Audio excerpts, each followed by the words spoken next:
on the sidelines of the UN Food Systems Summit on the topic of sustainable cold chains and the Rome Declaration, delivering efficient, ozone, and climate-friendly cold chains to ensure nutritious and healthy food for all.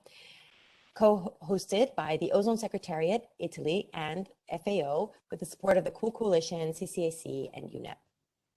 My name is Lily Rahi. I'm the coordinator of the Cool Coalition, and I will be the moderator for the first half of this event. In the next 3 hours, you'll have the opportunity to hear from and discuss with governments, private sector, and academia, non-government stakeholders, how we can raise ambition on sustainable cold chains to achieve food security, health, prosperity, and an energy future that benefits all people while closing the emission gap. Participants can post questions in the chat box during the 2 roundtable discussions. The first one that will take place at 2:15 Central European Time, and the second one that will take place at 3:10 Central European Time. The outcome of these discussions will be posted on the dialogue platform with key messages for consideration at the UN Food Systems Summit. Also, please note we will have a coffee break, a virtual coffee break, at 3:05 for about 5 minutes if time allows. Now, to get us started, we'll have some welcome remarks from Ms. Megumi Seki, Executive Secretary of the Ozone Secretariat for the Vienna Convention for the Protection of the Ozone Layer and Montreal Protocol. Meg, the floor is yours. Thank you very much, Lily. On behalf of the Government of Italy and FAO, I would like to welcome you all to today's dialogue on sustainable cold chains. We thank Cool Coalition, CCAC, and Ozone Action for their support and assistance. We also thank the speakers and panelists who are participating today, representing a diverse range of issues relevant to cold chains. Thank you for taking the time to be here to discuss and highlight the challenges and solutions around sustainable cold chains and their importance as a critical link in food systems and value chains. Thank you to the participants also who have joined to be part of this dialogue. This event is organized as part of the United Nations Food Systems Summit, as part of our effort to spotlight the Rome Declaration and the Kigali Amendment to the Montreal Protocol. The Rome Declaration is on the contribution of the Montreal Protocol to food loss reduction through sustainable cold chain development. It was initiated by Italy and was endorsed at the Montreal Protocol meeting of the parties in 2019. The Kigali Amendment phases down HFCs, powerful greenhouse gases used widely as refrigerants, and promotes energy efficiency. As the demand for cooling increases rapidly around the world, the Kigali Amendment steps in to promote sustainable cooling, including cold chains. With sustainable cold chains, we would not only help in the fight against poverty and food insecurity, but also reduce greenhouse gas emissions from lost and wasted food. The key messages of this dialogue may be fed into the summit, particularly through the statements by governments and other stakeholders at the summit itself on the 23rd of September. The participants and panelists are very much encouraged to take the messages forward to the summit and beyond towards action on sustainable cold chains. So thank you very much for your attention, and I look forward to a fruitful discussion today. Thank you. Thank you very much, Meg, for your opening remarks. Now I would like to invite Ms. Gussi Lombardi, Director General for Climate Change, Energy and Air Quality, Ministry of Ecological Transition from Italy, to take the floor for her keynote remarks. Thank you. Good afternoon, and thank you all for attending this event. Dear Meg, thanks for your introduction and for the work that the Ozone Secretariat has done since the preparation of the 31st meeting of the parties in Rome in 2019 with Italy. The Montreal Protocol can offer an important contribution to the transformation of the cold chain. Let me express also my words of gratitude of Minister Nazir for being present here today. This is an honor for us. Having you here confirms the outstanding commitment and the great cooperation that the government of the Maldives has continuously shown on this topic.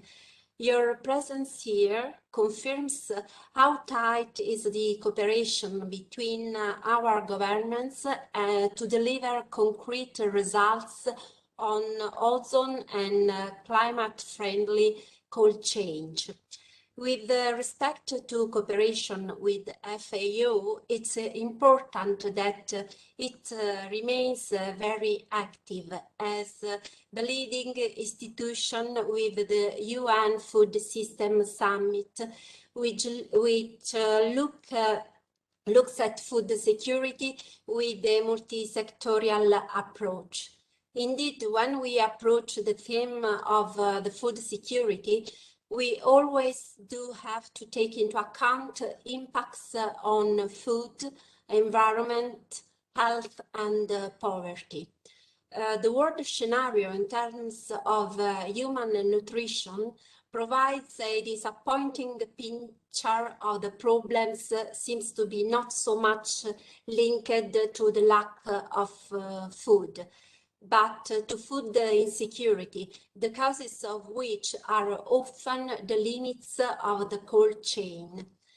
The numbers of food waste are huge.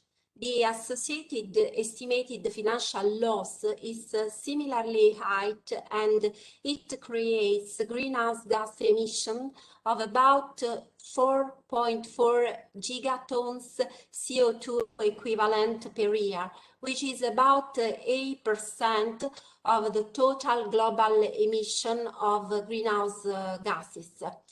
The outcome is very impressive from any point of view.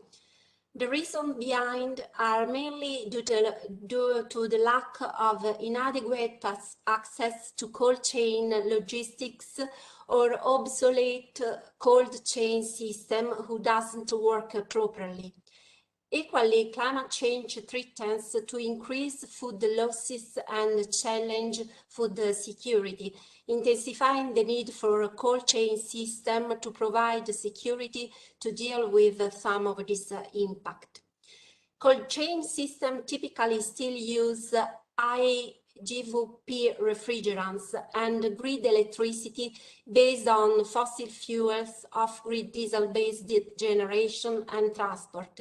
The urgent challenge is delivering social and economic benefits by expanding cold chain capacity quickly and affordably, while ensuring minimal pollution and adverse environmental effects.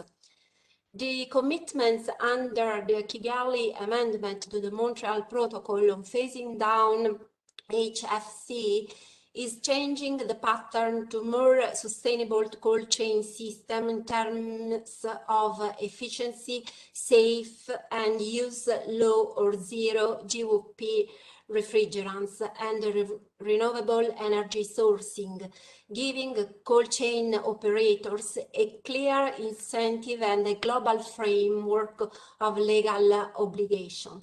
The Kigali Amendments also provides an opportunity to rethink cold chain strategy that simultaneously advance business and environmental goals. For this reason, by recognizing and highlighting the key role of sustainable cold chains in this context of the 31st meeting of the parties of the Montreal Protocol, Italy has promoted the Rome Declaration, which is now signed by already 89 countries, as we hope many more will join in the months to come.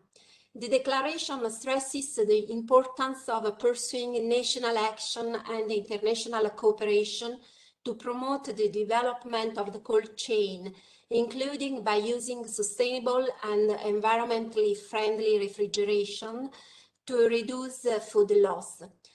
We are therefore convinced that it's necessary to systematize the knowledge among the key stakeholders today to further strengthen the food system value chain through the improvement of the cold chain. The format of this event today offers an excellent opportunity because it goes in the direction of a multi-sectorial approach and inclusive multi-stakeholder process that is at the heart of the principle of the Rome Declaration. Thank you all again, and I wish you a very productive working day. Thank you.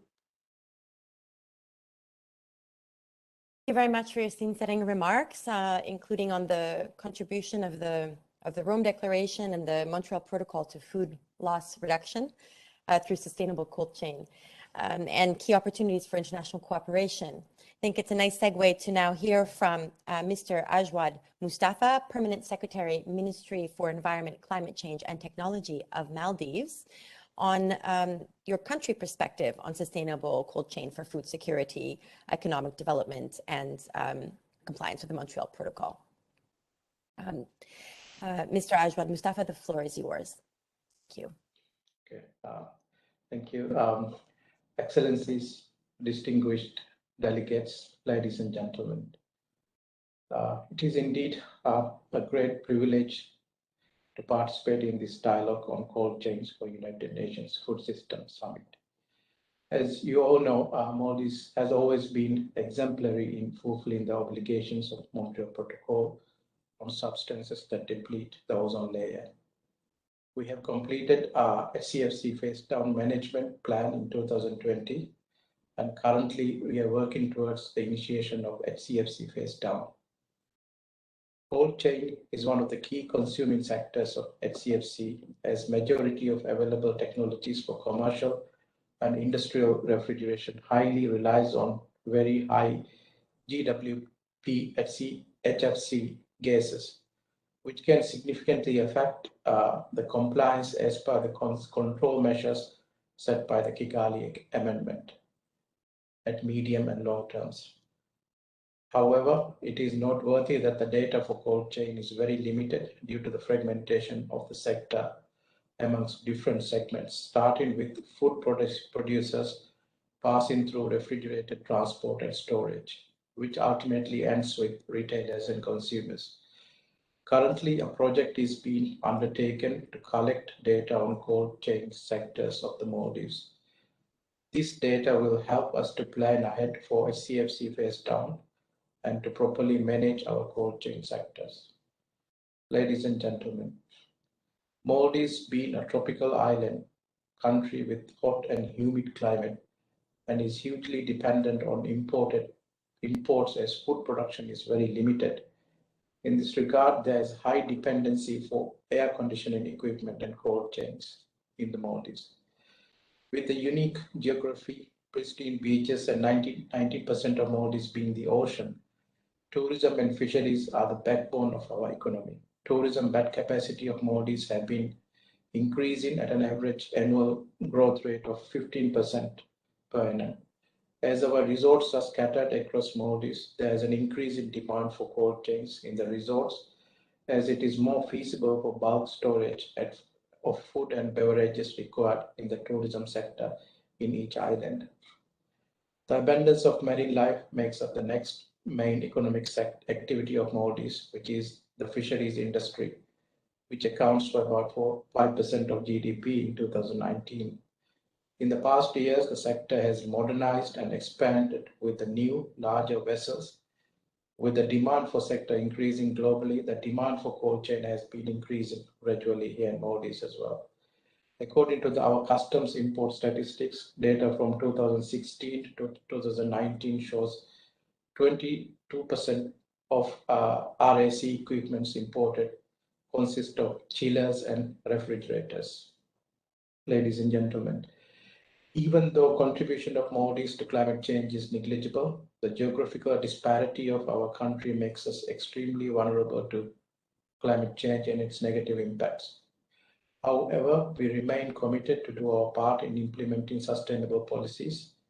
Building on the success of HPMP, we are now in the process to initiate the phase down of HFC.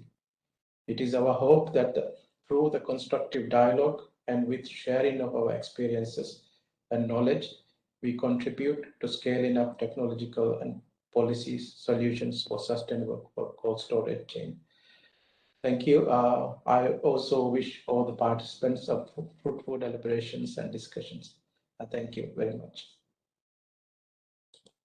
Thank you very much, Mr. Mustafa, for your intervention. I think it's we hear loud and clear from all of you that cold chain is a critical element in food systems, as it can reduce food loss and food waste, and thereby help meet, well, the hunger gap, food poverty, address food insecurity, but also, as you highlighted, Mr. Mustafa, that it can also contribute to economic development and is key for that as well.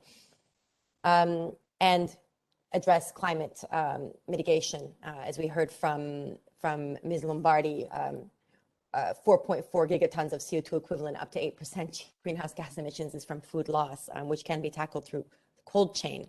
But as we also heard from Meg and from Ms. Lombardi and other panelists, conventional approaches are typically energy intensive and polluting, with several implications on greenhouse gas emissions.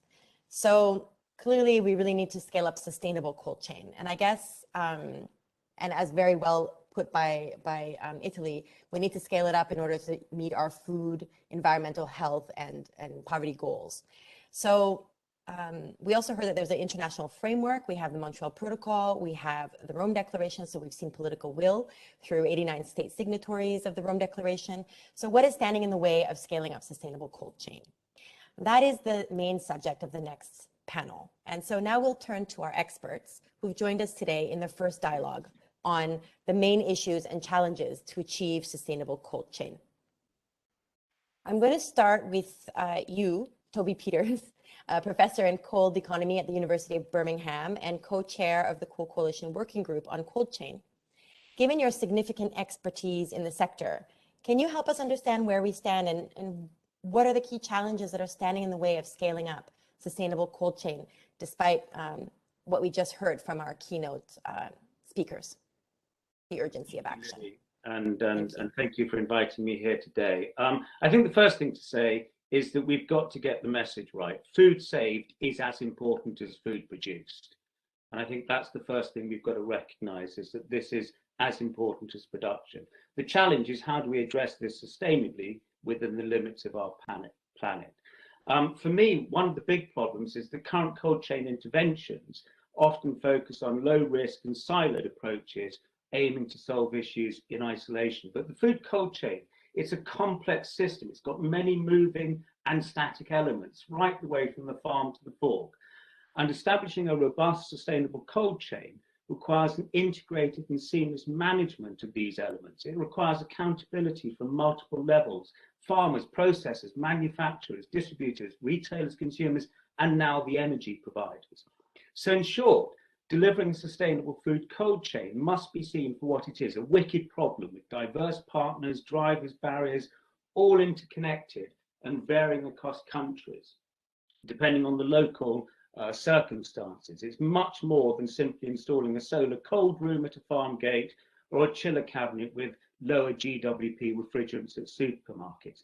The other challenge is that to deliver sustainable solutions, we've got to help developing countries build the skills and capacity required to ensure the proper installation, the servicing of the next generation, more technically complex systems and equipment with lower or negligible GWP refrigerants, while delivering the short-term interventions. So skills and capacity, and this is, for example, what we're doing at the Africa Centre of Excellence for Sustainable Cooling and Cold Chain, which is, alongside demonstrating technology, it's actually about building the capacity, the after-sales capability through teaching and training programs.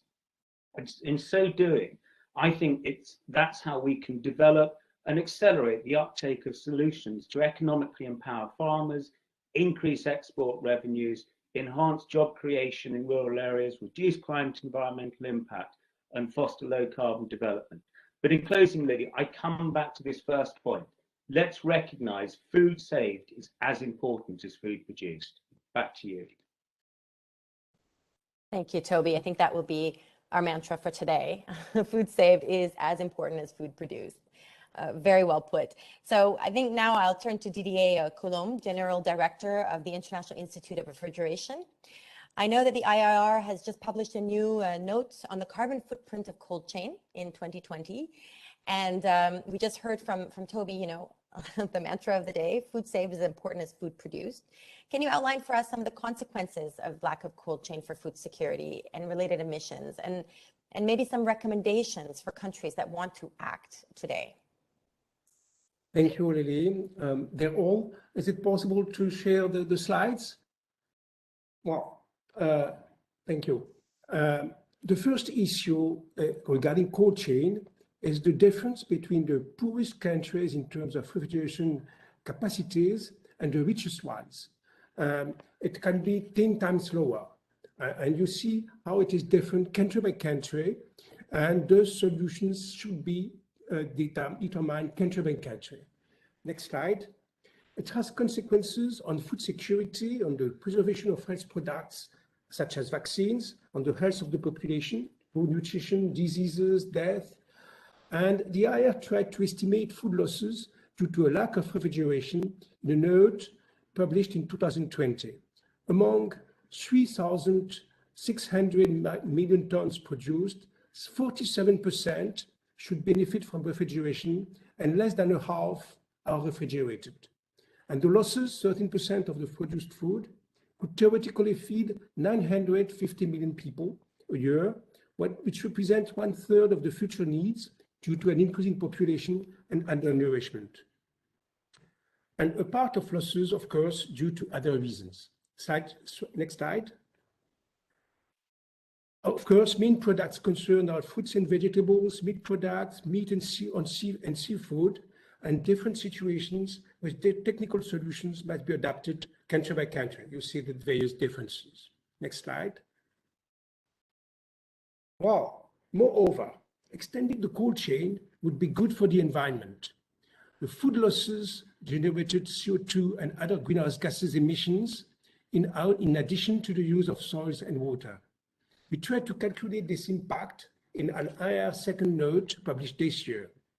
We compared the impact of CO2 emissions of food losses to CO2 equivalent emissions of a cold chain due to the energy consumption and fluorinated gases emission, more precisely to a cold chain at the level of developed countries worldwide without any technical improvement.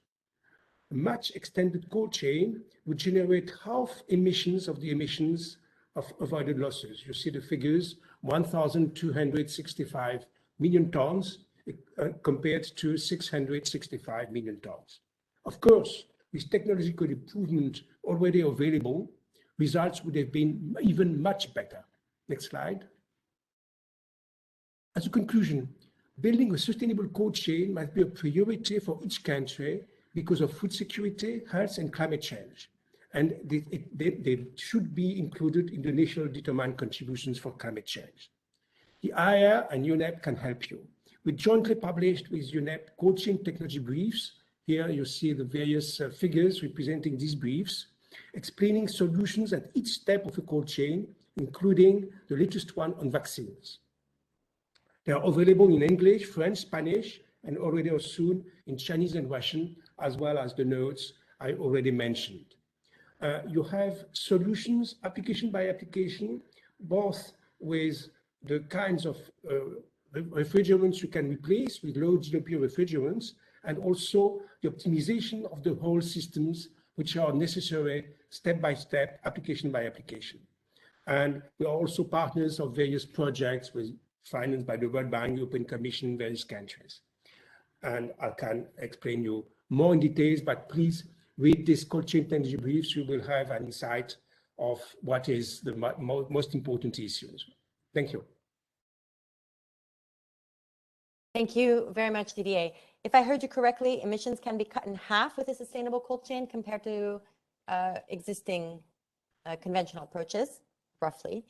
and 950 million people can be fed by the food that's lost. Did I hear that correctly? So That's I think correct. Thank you. that's correct. So that's a very good that's a very good point, segue actually to Paul Zakaria, Executive Director of the Zimbabwe Farmers Union and part of the World Farmer Organization. Since a lot of that food lost, the 950 million people that can be fed by all that food lost, is the food that's being made by your farmers. It's your farmers' crops. So, you know, your organization represents over 1 million farming households in Zimbabwe, from small scale to the largest scale commercial farmers. Can you tell us from the perspective of your members, you know, what is the status and the barriers to accessing or scaling up sustainable cold chain, and what is the consequence for your farmers? Over to you, Paul.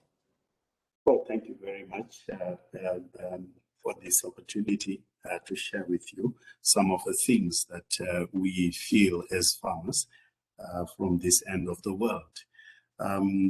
Like has been mentioned, one of the things that we really see is that the insufficiency of cold chain capacity, particularly coming from the southern parts of Africa, maybe outside South Africa. But of course, in South Africa, there are also some challenges. And then you pick up the lack of latest technology or optimal equipment, which will require, of course, a level of investment to really upgrade and then catch up with the standards that the world over are looking at. Food is very, very critical. It's not just food. When it becomes when it is not handled properly, it can actually become very dangerous. So it is very important that equipment and technology that is required to manage our cold chains be actually put in place. And also tied to that is also the issue of inadequate temperature monitoring and maintenance systems. So putting together all that equipment, the knowledge, the skills, and then being able to say from the farm to the point when we need to chill to bring the temperatures down, and then maintaining the temperatures at a particular level until the products reach the markets. That's a critical thing to really consider. And also with the farmers that we have, just last season, many farmers actually lost quite a number of markets because of the changes in the tastes of the consumers. You find that some are preferring, markets are preferring ocean freighted commodities as opposed to air freighted commodities, and the reasons still being investigated in terms of the shelf life and many other considerations to take. So it is very, very critical that we look at that in Zimbabwe. Chief amongst all cold chain requiring commodities, peas, sugar snap, fruits, berries. These they really form a very important source of our exports. And then clearly also the logistics between the actual handling, not just the cold chain, but the actual handling of food items. I spoke about the limited infrastructure and the need also to create cold chain hubs in order to mitigate the challenges where insufficient cold chain capacity has been registered. So maybe I could end here for now and we could pick it up later. Thank you very much. Thank you very much, Paul. Indeed, I hear some themes coming out already in terms of needing to really have the cold chain system in place from farm to fork, as Toby said in his speech as well, and that it's not just about that; it's really also, you know, the pack houses, the reefer trucks, the logistics, not only just about the cold store, in order to actually help achieve a sustainable cold chain, and that really capacity building is a key element as well, that is at a key need, let's say, that could be maybe resolved through some kind of cold chain hubs. So that's very, that's nice to hear the themes coming out from the panelists. I would like to now turn to Patrick McCarney, Director of Ozone and Climate Protection Section, Department of Agriculture, Water and the Environment from Australia.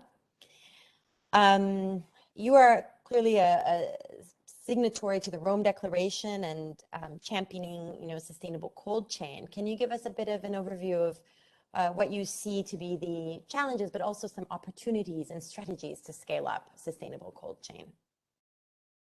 Over to you. Yes, certainly. And Lily, thank you very much for that introduction. And yes, Australia is extremely proud to be a signatory to the Rome Declaration, which we thought right at the start was a very important initiative from the Italian government. Where I'd like to focus my talk is not on the cold chain itself, but it's more on the importance of having an effective cold chain. So Australia has a 150-year history in the cold food chain since modern refrigeration was first invented. But even after that time, we still get things wrong, and that ends up with very significant food losses. Just to give an example, there are many links in the cold food chain, as the first speaker, Toby, mentioned, right from farm through to retail, and there's many opportunities for things to go wrong. In transporting mangoes, 3,500 kilometres in Australia from the farm to retail, there's 14 changes of custody along that chain in different transport, storage, transport again, and that provides 14 opportunities for things to go wrong and for loss of stock, loss of shelf life. And what we found in looking at this in a little bit more detail is things do go wrong, and that can be from poor handling, incorrect temperature, goods left on loading docks, and even worse than that is at times refrigeration systems are turned off to save money, conserve fuel in transport. So there are many opportunities for things to go wrong.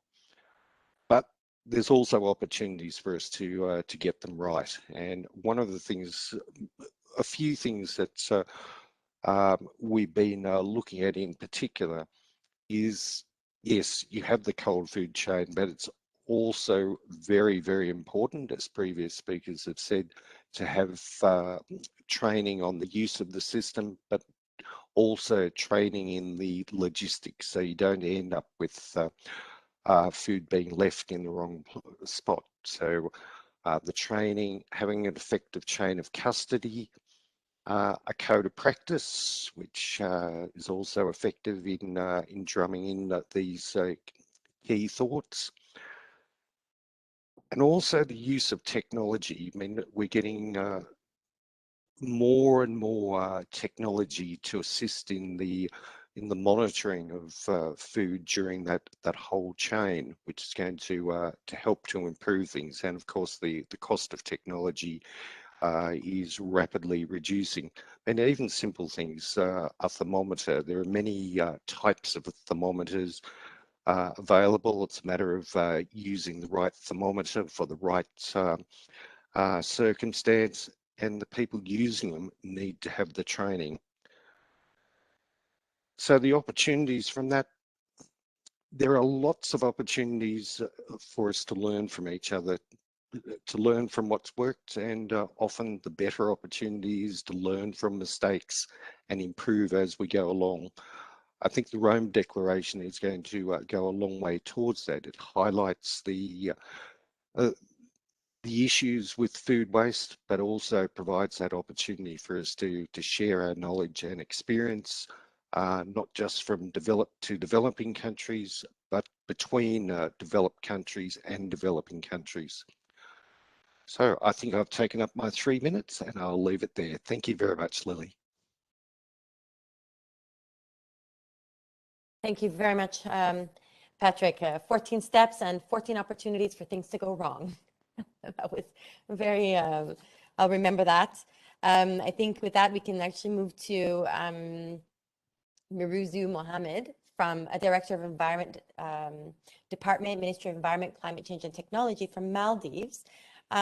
We heard from your Permanent Secretary about the importance of cold chain for fisheries, for your tourism sector in particular. Can you maybe tell us a little bit about some of the challenges that you're facing and perhaps some of the strategies you're implementing to tackle a transition to a more sustainable cold chain? Thank you very much, and good day to all. First, I just wanted to highlight first how important the cold chain is for the fisheries sector for the Maldives. Like the Permanent Secretary has mentioned that it's very important for not only for the fisheries, but yes, of course, for the tourism sector as well. But when we take the fisheries sector, for example, it has been a critical an important sector of for the livelihoods of Maldivians for generations, and it has played a vital role in developing our economy through ensuring food security. And it has analyst 79. Please mute your microphones if you're not a speaker. Thank you. And the fisheries sector consistently is the second largest contributor to our economy and employs a significant population of the country. And in fact, if we take all the islands of the Maldives, as you know, we have 1,190 islands, and if we take all the inhabited islands, it's the most important primary economic activity in almost all the islands of in the country. So, and if we take the contribution of the fisheries sector to our export, our statistical yearbook says that it's 96% of the country's total merchandise export in value in 2008. It's 96% in 2018 alone. So it is a very important sector for us. And apart from the export, when we take the fish consumption, it actually contributes to the 70% of the animal source protein intake of the population's diet, which I have read in some of the reports that which makes us the world's first fish-dependent country. So you can just imagine how important the fisheries sector is for the entire population of the country. In this regard, actually 15 uninhabited islands. We have like only 200 islands are inhabited and rest are uninhabited. So 15 islands are dedicated to commercial fisheries, and there are a lot of fisheries activities ongoing with that.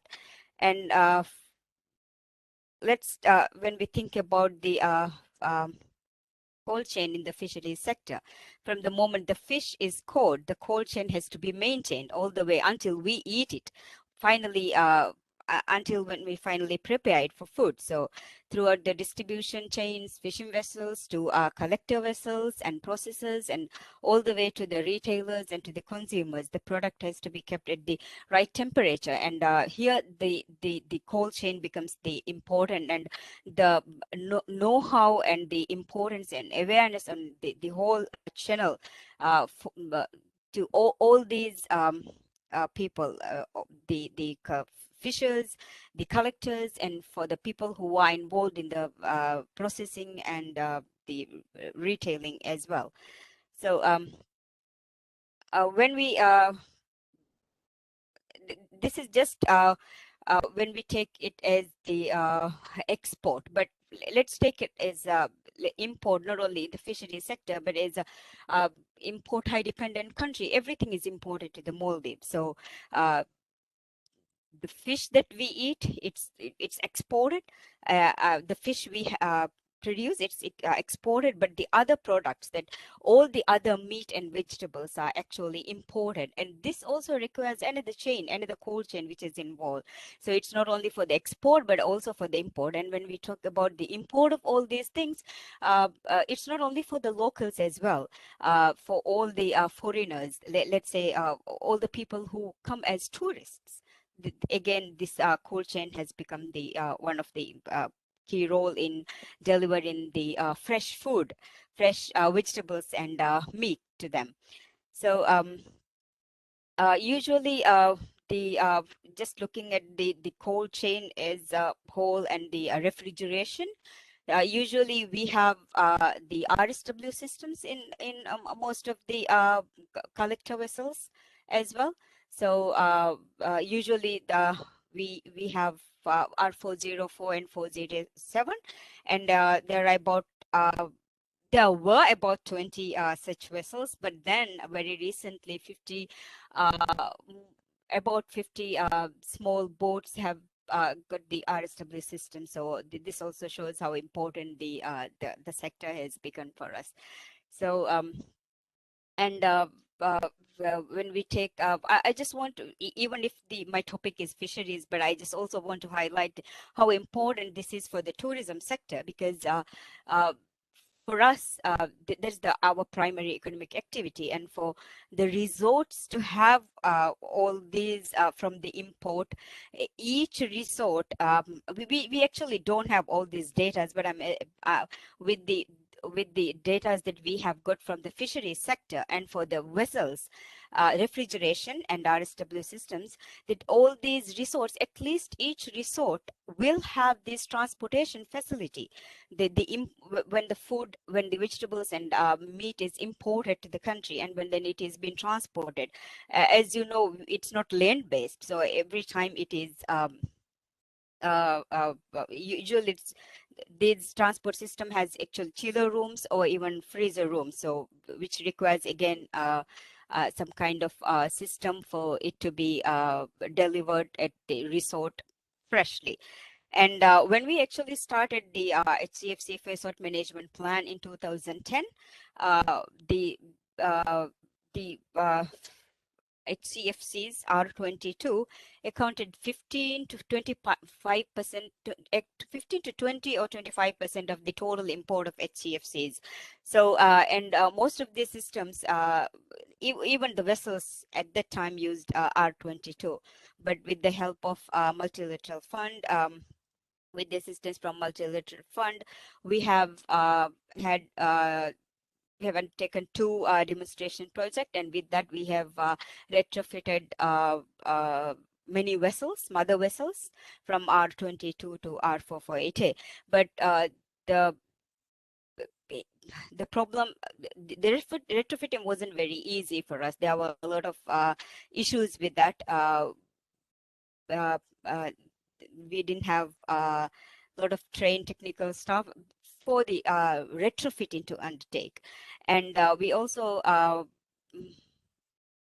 the report also highlighted, and the consultant also highlighted, that the data logs and everything were missing. So there were a lot of issues with that. So with regard to the retrofitting, when we do the from not only to R22 but from HFCs as well to allow GWP refrigerant, we really need to take some of the data and then make people aware how important it is to maintain this cold chain, and how important it is even at each level of each channel, actually, not the each channel, each chain. There has to be at the temperature level, they need to maintain at some level. So we need to consider that maybe in the long run, when we do the Kigali and projects and the Kigali Amendment, maybe we need to we need to involve all these people, not just the technicians from the refrigeration air conditioning technicians, but the whole this channel chain, the fishermen, the people who are involved in the collector vessels, and all these people need to be involved in it, so that we can eat the fresh fish meat that we get. I think for now, I will a lot of things to say how important the fishery sector and how important we have to take the cold chain. But I think for now, yeah, I'll stop. Thank you.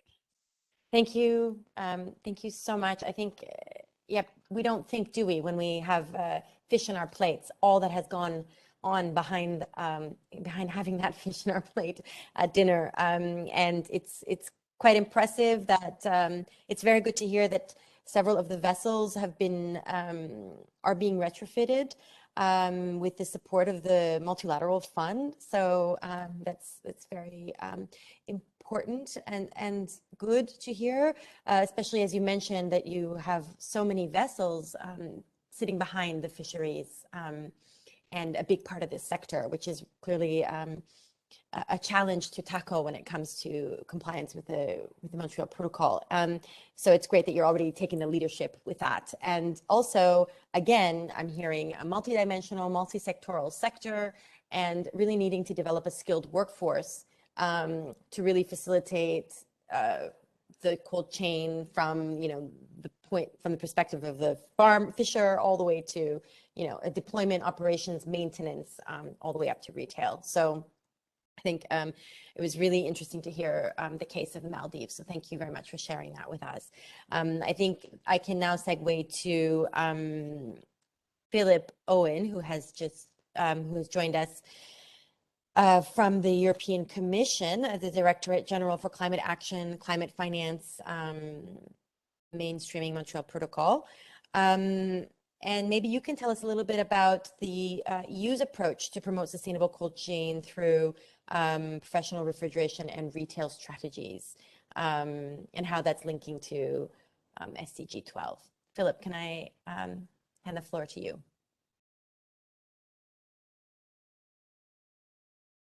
Thank you, Lily. We're getting there slowly. The technology is not being good to me today, but absolutely there we are. Great success. Thank you. Good afternoon, everybody, and thank you for very interesting presentations I've heard so far.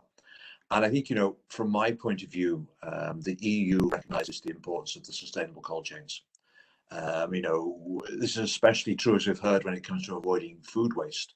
And this, of course, is an important part of the EU's farm to fork strategy. I think I've heard the phrase farm to fork already this afternoon.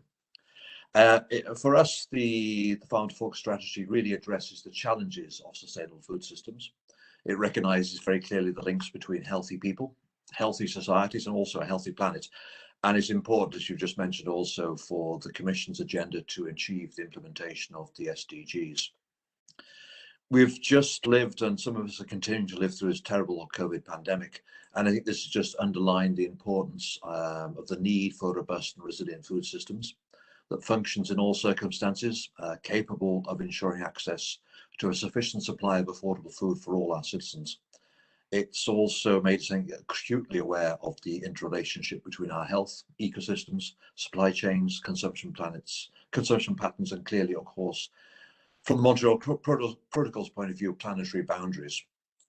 Coming really to what the protocol does in the Kigali Amendment, and really my area of action here is around regulation, and making the cold chain sustainable is clearly one of the goals of our EU legislation on F-gases.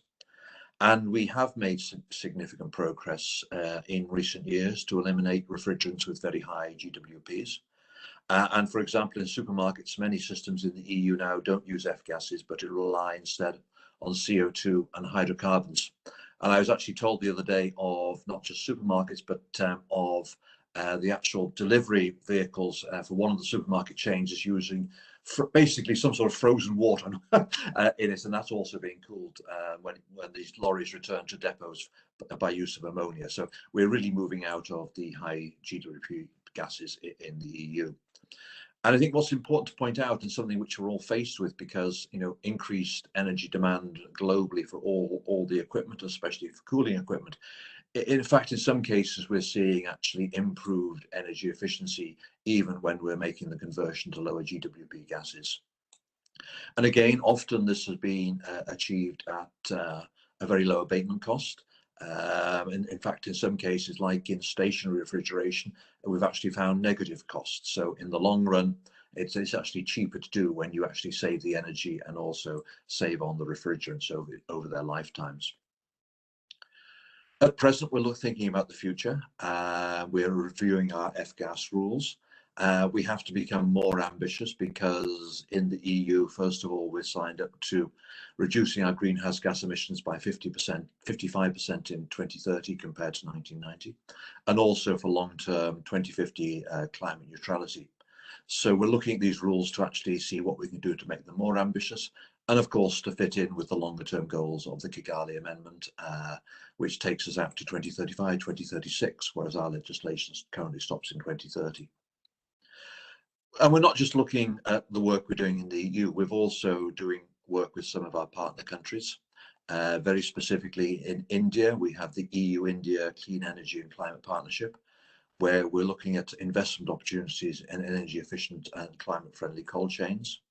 Here our partner is the Indian Energy Efficiency Services Limited, which is a public-private joint venture with the Ministry of Power, also with a number of other ministries involved in the Indian Cooling Initiative. We'll be using stakeholders in the EU to inform the process and see what we can repeat in India. And actually, we clearly have to make some adaptations to the Indian climate. But certainly, we would want to bring in public finance, the European Investment Bank, also private investors to really identify the projects that could reduce food loss, help Indian farmers diversify their production in a sustainable manner. So we can carry out simple actions in all countries.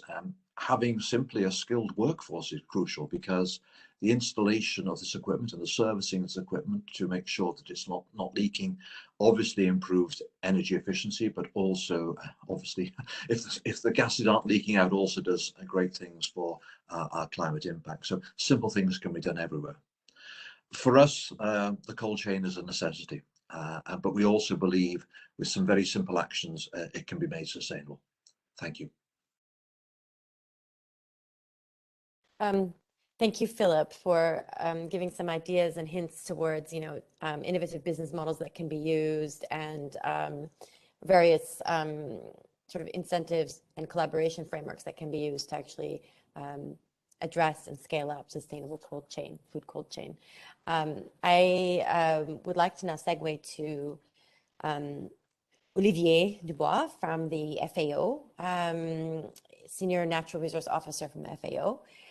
To give us a summary of issues related to connecting the energy, cold chain, food system nexus from an FAO perspective.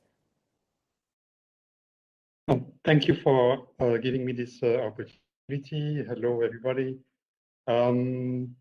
Yes, I mean, we've heard about the huge impact of dysfunctional food chains on food losses. So some estimates consider it like 13% at global level, about 50% in developing countries.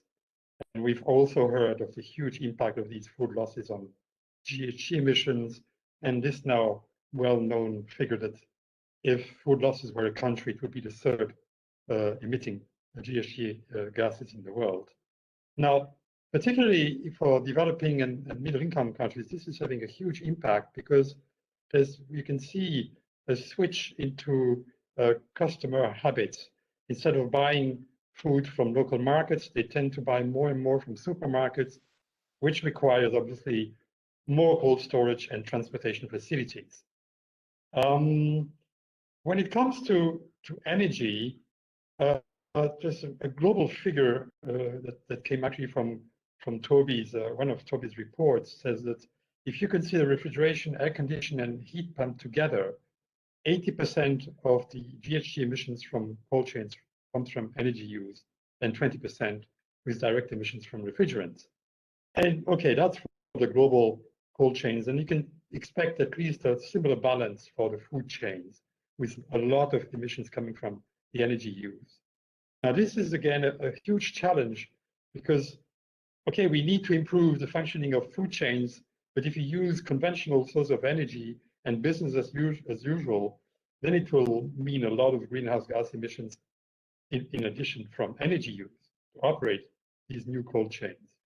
Now, specifically concerning developing countries, there are basically two basic issues. Either you simply do not have enough energy or reliable energy or good clean energy, and so this results in dysfunctional cold chains. Or if you have enough energy, it's usually in the form of fossil fuels, which besides contributing to global warming, can be costly and also often not available in remote areas because of transportation issues, bad roads, and so on. Now, you can address these challenges by basically ensuring adequate access to modern but also reliable and affordable energy services where food chains are located. Now, solutions to this include energy efficient technologies like passive cool systems, which is basically no energy, and thermal energy storage systems, but also renewable energy, including through circular solutions like the use of food chain residues, which is often overlooked. So in a nutshell, sufficient access to clean, reliable, and affordable energy for food cold chains is good for food security, climate change mitigation, but also, again, it's sometimes overlooked that it also contributes to climate change adaptation through increasing self-sufficiency in energy and additional possible income from energy sale, local businesses, and energy jobs. And lastly, I think it's worth pointing out that the synergy that energy for food chains can also benefit the health sector, because besides contributing to food quality, it also can contribute to energy for pumping of good quality water and energy for powering local health centers, including vaccine conservation. And this synergy between energy for food and energy for health can be of considerable support for not only rural development, but pandemic responses programs in developing countries as elsewhere. So thank you for your attention. Thank you very much, Olivier, for highlighting the energy aspect of the sustainable cold chain and the importance of reducing the direct emissions from cold chain, which is often, or which can be powered in many cases by fossil fuels. And also, without giving away too many interesting solutions that will be presented in the next panel, also highlighting this idea that, you know, sustainable cold chain can provide multiple benefits, including actually powering remote communities for multiple productive services, as you highlighted there for us, Olivier. And I think some of these things will be found in our upcoming status report on cold chain that we've been developing, Cool Coalition with FAO, UNEP, CCAC, Ozone Secretariat, and which will be presented in the second panel. So thanks for giving some insights there. We've now heard from all the panelists, and we are coming shortly. We have 7 minutes before we wrap up this panel and have a 5-minute break. And I did want to give an opportunity for our audience to ask some questions. So I see one question, and I encourage all others in the audience, please do feel free to put your questions in the chat. We have a very excellent and diverse expert panel here to answer some of the questions on how we can scale up sustainable cold chain. So please do ask your questions. I have one here that is targeted for, that is on the topic of food storage for Philip Owen, the European Commission. And the question is, on the topic of food storage, tuna is found to be stored at a temperature of -60 degrees. Currently, the F-gas regulation exempts the high GWP refrigerants from the F-gas regulation for temperatures below -50 degrees. Are there plans to lift this exemption and ban high GWP refrigerants in favor of the environment? Philip, that one's for you. Okay. I think, okay. Well, President, as I mentioned, we are looking at the implementation of the F-gas regulation. We're undertaking an evaluation, and also we'll be proposing new rules in the short term. There's a number of issues where, you know, we really haven't made up our minds. So we're actually But we always see to what extent that the technology has evolved, whether there are alternatives available, and if there are alternatives, we will try and nudge things in that direction. But clearly, we will recognise also the fact that in some cases we will still need certain refrigerants for very cold temperatures. This is a fact. But in other areas where we can actually make progress, we will nudge it. We haven't finished our analysis, and this will only become available probably between now and Christmas, and the proposal shortly thereafter. So I'm afraid I'll have to be a bit circumspect about answering this question in too much detail. Thank you. Thank you very much, Philip, for answering that despite the detail quite in the question. So I'd like if panelists could kindly turn the cameras on. I'm going to ask a question of all panelists here in the last 5 minutes that we have left.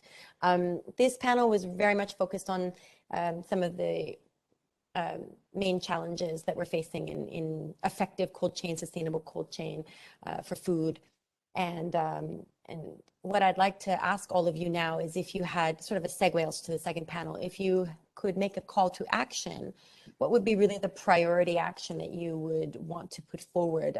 We do have the UN Food Systems Summit coming up this week, and there will be key messages from these panels put forward for consideration at the UN Food Systems Summit. So I think if you could kindly reflect on what would be your key sort of call to action to indeed accelerate action on sustainable cold chain for food.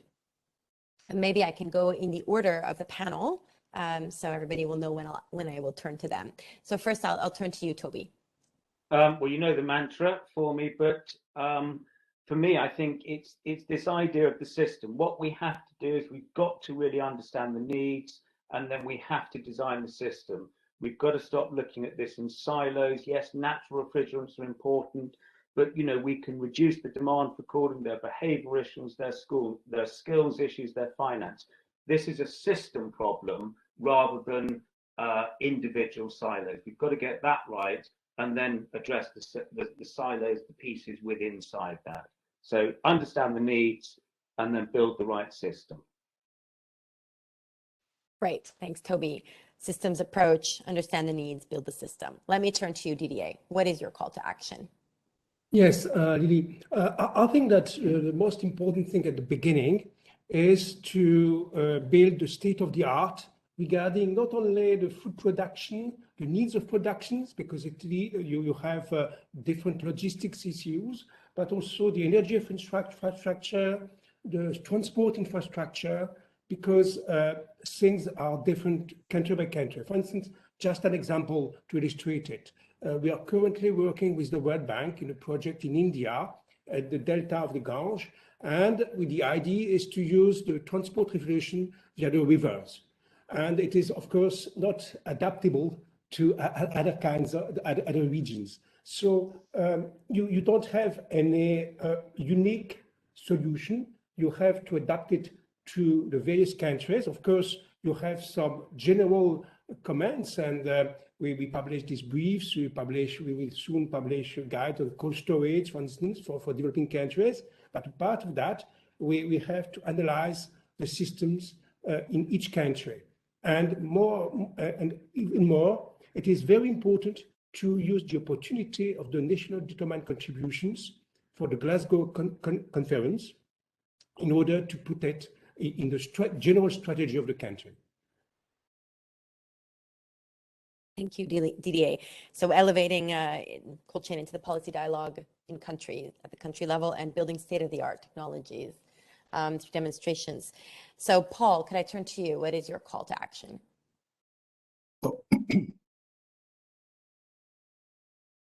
Yes, Paul, are you still with us? Yeah, great. Okay, yes.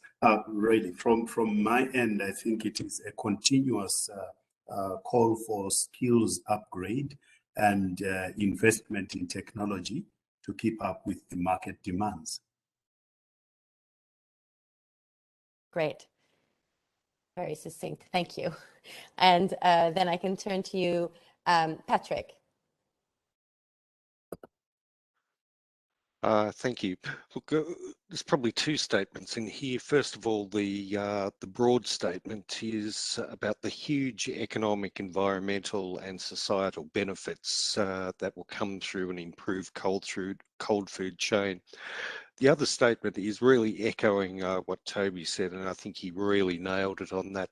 That we need to develop and understand the systems, and then put the right training, documentation and monitoring around those systems, and that will lead back to the huge economic, environmental and societal benefits. Right. Thanks, Patrick. We need to raise awareness on the multiple benefits clearly that we were hearing today, and indeed, like you said, training around the systems approach and implementing a systems approach. I will then turn to who was next in the lineup. I think it was Miruza.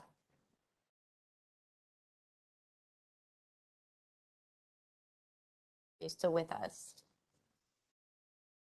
I think we may have lost her, in which case I will turn to you, Philip. Thanks, Lily. And, you know, coming last, I can build other people's thoughts. Certainly from our point of view, the technologies which don't use HFCs, or at least use very low GWP HFCs, are available, and those should be adopted widely throughout the chain, from the production, through the transport, through the distribution, and through the retail. So use low GWP alternatives, natural refrigerants. Bring all those different actors together, so break down the silos, make sure you've got the right skilled people in it all steps of the way to make sure this equipment is working properly, and in that way you will get more economic, more sustainable, more health conscious food cool chains working. And I think there's just one side on that, you know, this is not just a developed country issue, it is also developing countries, and I think we need to make sure that those technologies are readily available throughout the world as soon as possible. Absolutely, Philip. And your statement was echoed earlier by Patrick from Australia, who said exactly the same thing. So good to have that echo there. And Miruza, I see you are still with us. So I'm going to go back to you on your call to action. Hey, can you hear me? Yes, yes. Yeah, I was not able to unmute myself. Yeah, so I would like to call for assistance to developing countries, because even for the trainings and for implementing any other program, we need assistance. So yeah, assistance to developing countries. Right.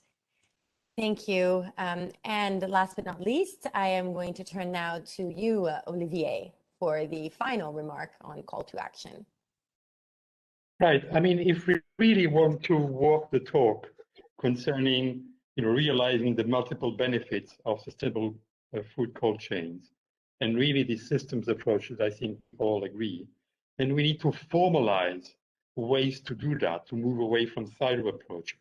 And this starts with the government. So you need a mechanism, which FAO suggests often when it comes to food security, where you have maybe a supra sectoral mechanism which coordinates that, and then you have focal groups in each relevant sectoral ministry. But you need a push and a coordinating mechanism, maybe from the plan ministry, maybe from the prime minister, at a suprasectoral mechanism, because this really helps a lot formalizing and institutionalizing this integrated approach to realize the multiple benefits.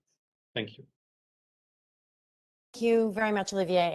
And I think with that, we're out of time, but these calls to action have been recorded, and furthermore will be discussed in the second panel on solutions and strategies. So there will be a continuum to this discussion, both in terms of the input to the Food System Summit and in terms of the second panel. But certainly I think, without repeating what everybody has said again, I do think it was very loud and clear that cold chains are key to food security, to achieving our climate goals, that we cannot feed the global population with just producing more food, but we also need to make sure that the food is not lost or wasted. And that very loud and clear was the fact that we need to have some training and support as we try to make the technologies also compliant with Kigali and with ozone and with Paris Agreement requirements. And that, but also as we try to implement the systems approach that we heard echoed by many panelists today as key to actually achieving an effective, sustainable food cold chain, that it really has to be working across all of the steps in the food cold chain from as said already, from farm to fork. And that is one of the biggest calls to action I also heard today. And last but not least, something that maybe wraps up all of these, and I've skimmed over a lot of the detailed comments because I don't want to go over time, but just to say there was also here a call for collaboration and international collaboration and cooperation to share the know-how, to share the skills, to cooperate and coordinate, as also Olivier said, at a national level, but also globally on know-how, capacity building from developed to developing and developing to developed on scaling up sustainable cold chain for food. So clearly we have a lot ahead of us, and I wish to thank all of our panelists for joining us in this discussion today, and would like to now send you on a 5-minute coffee break. And then we'll be back for our second panel that will start at 3:15. Is that okay for everyone, including if that's okay with everyone, please do be back in 4 minutes. Thank you very much.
Welcome back, everyone. I hope you had a very short break, 4 or 5 minutes. And just to build up on the first dialogue, let me just welcome you back on the sustainable cold chains and the Rome Declaration, delivering efficient ozone and climate-friendly cold chains to ensure nutritious and healthy food for all. So the first dialogue was looking at the challenges that were addressed by the various speakers in the panel. And now we're going to look at some of the solutions, what needs to be done. Just to pick up on the first dialogue where the importance of the cold chain was highlighted in various areas, particularly in terms of the multiple benefits that cold chains can lead to, not just food security, but the climate change, the energy security, also the importance of the use of technology, but also the training and the building of capacity for the technology.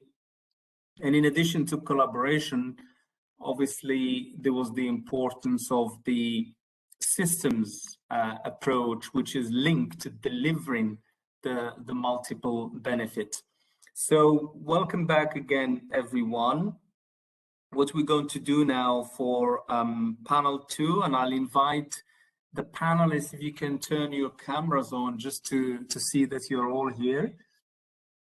We won't have any introduction, but just to see, yeah, you can just wave like that, and I know you're around. That would be much appreciated. So in this dialogue, we're going to look at the identification of solutions. What needs to be done and what solutions do we have?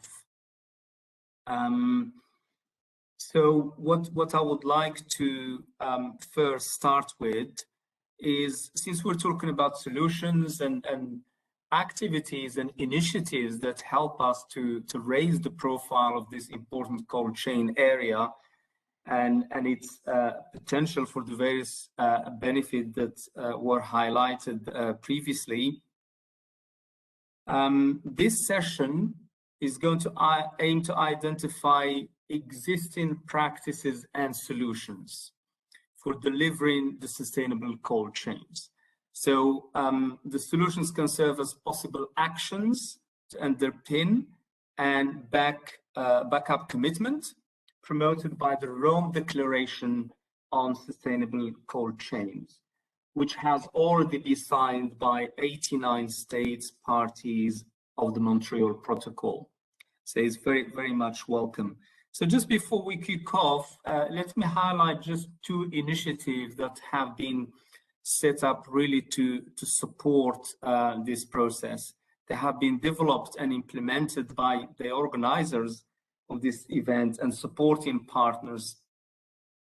The first one is the virtual exhibition for sustainable cold chains.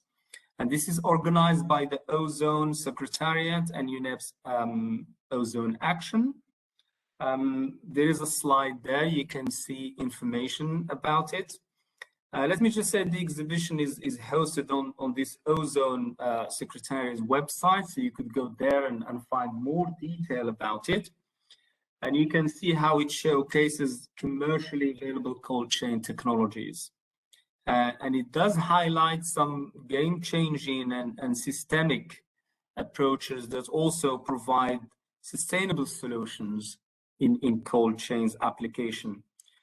So the exhibition is designed for both public and private sector decision makers, including those who implemented the Montreal Protocol. So it's very much relevant. And let me just add that the food cold chain, even though is the main focus because of the UN Food System Summit, the cold chains for vaccines are also considered in this exhibition. So have a look, and I'm sure you'll find it helpful. There's still room for application for nominations, for submissions of technologies, relevant technologies, and other game-changing approaches to achieve this sustainable cold chain. So it's still open and will be accessible So you can have a look at the website and then you find the information you need. The second thing I want to highlight briefly is in terms of information and knowledge that is provided in this area.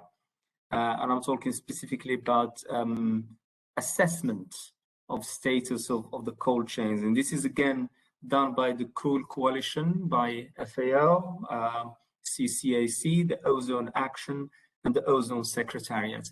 So there is a status report of global best practices for sustainable agricultural cold chain in data, policy, technology, skills, business models, and finance. And the aim of this report is to accelerate action, to help accelerate action, to share more knowledge in this field, and also to showcase those approaches that are impactful vis-a-vis the cold chain. Particularly that we are at a time that, well, this week, obviously the lead up to the Food Systems Summit, and also the high-level dialogue on energy, the Montreal Protocol COP-MOP later on, and also COP26 on climate change at the end of the year.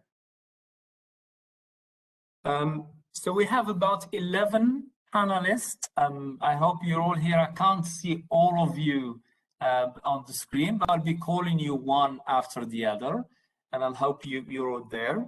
So what I would like to do in this session is to invite each one of you first, just to give your initial response in relation to the title of this dialogue.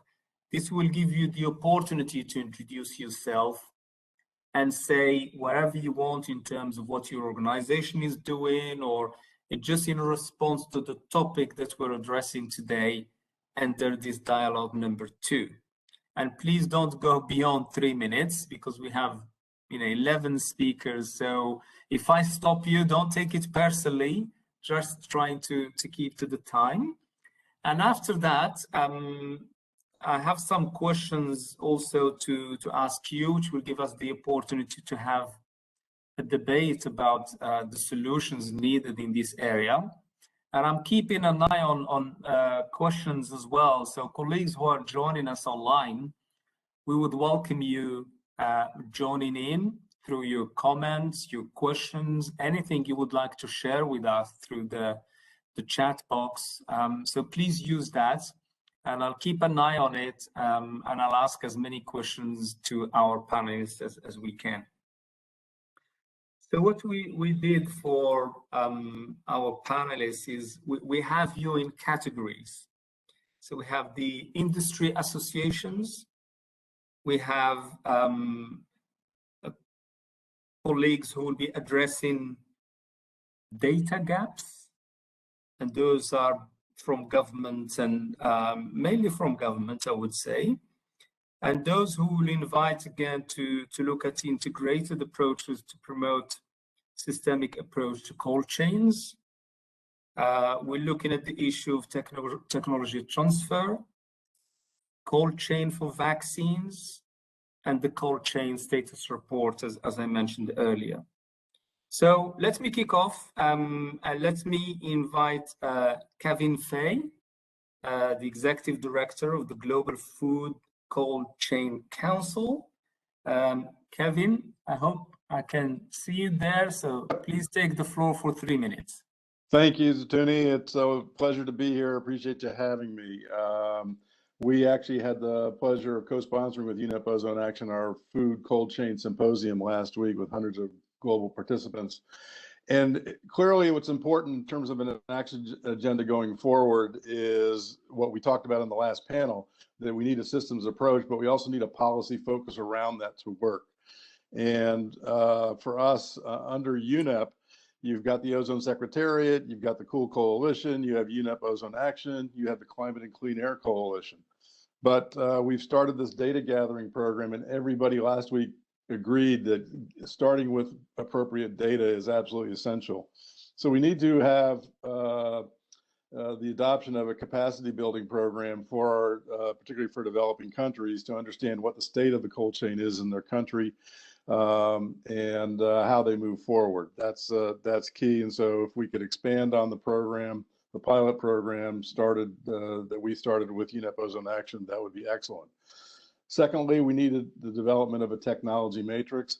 We don't believe this is a technology limiting area, but we do believe it's a technology opportunity area, including expansion in renewable technologies, absolutely low GWP refrigerants, but also important that we understand technology that gets us that first mile, taking into consideration the situation of small and medium-sized entities in there.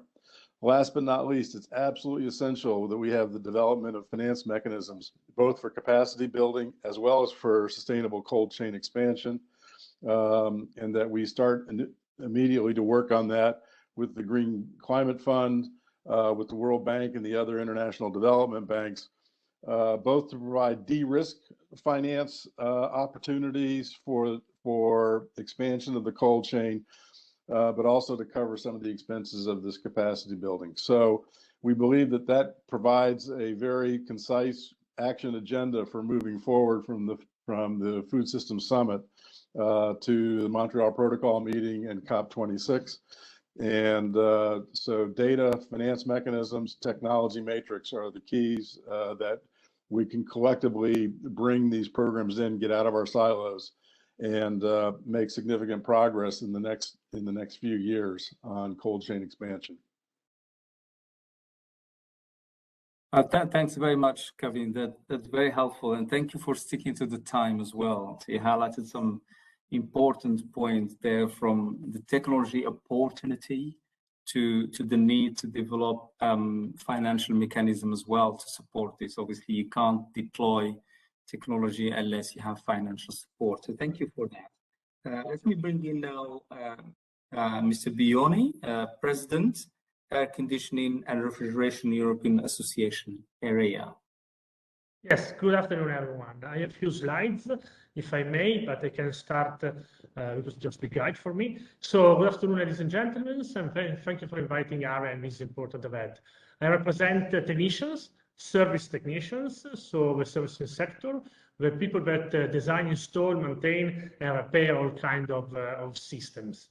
Next slide, please. In the last 10 years, I've been traveling around a lot, and I was participating to many projects for the cold chain in developing countries, and I saw some lacks, of course, that I can indicate in infrastructures, electricity, lack of systems, lack of maintenance of systems, lack of competence, and lack of equipment.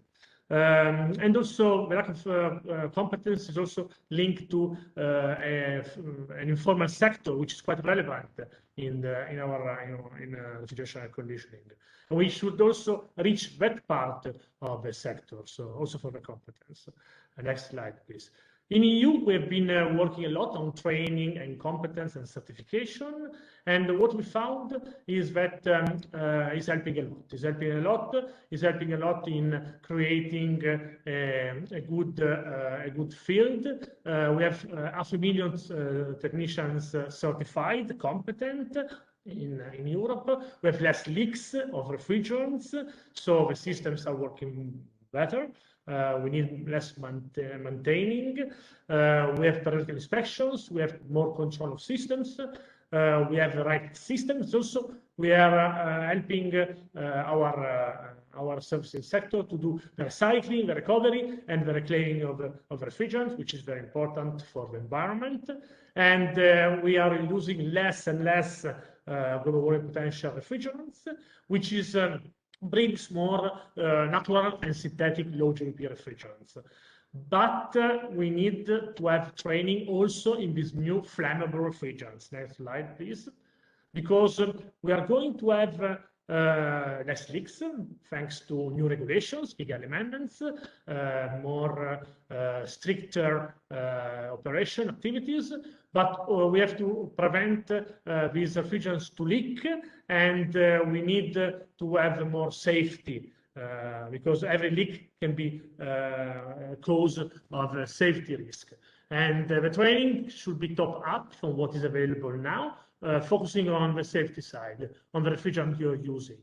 So next slide, please.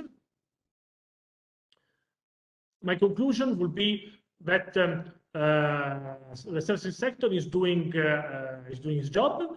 We need more young people, in particular in developing country, coming to the profession. We have a very good balance for gender, which is important. I can understand and I know that women are very good in bracing, in very good in the precise job, in electrical connections, in all the paperwork that can be done now with the reporting, which is also coming more and more needed. And also we need the right tools because now with the flammable refrigerants, we need tools that are appropriate for flammable refrigerant. To conclude even further, I would like to tell you that our sectors has been a great job. We've been unfortunately in this pandemic, in the pandemic period, we've been, some of us have been in lockdown, but the transport refrigeration cold chain never stopped. The maintaining, the repairing, and the services sector was always essential for our cold chain. So thank you to all of us. Great, thank you very much, Marco, and thanks for highlighting other dimensions that you added to this. Really helpful to see you mentioning the attraction needed for young people and addressing the gender balance and also the importance of addressing energy efficiency to deal with safety risks and to prevent leakages as well. So and the importance of training. Thank you very much. Let me now invite Professor Tian Chang-Jin, Chairman of China Refrigeration and Air Conditioning Industry Association. Thank you, Chairman. Can you hear me? Yeah. Chang-Jin Tian, yes. We can't hear you, but you're far away. If you can come closer to the mic, that would be helpful. Oh, you cannot hear me? Yes, if you can come closer, we'll hear you better. You seem to be far away. Okay, yes. So I'm the research professor from the Chinese Academy of Sciences.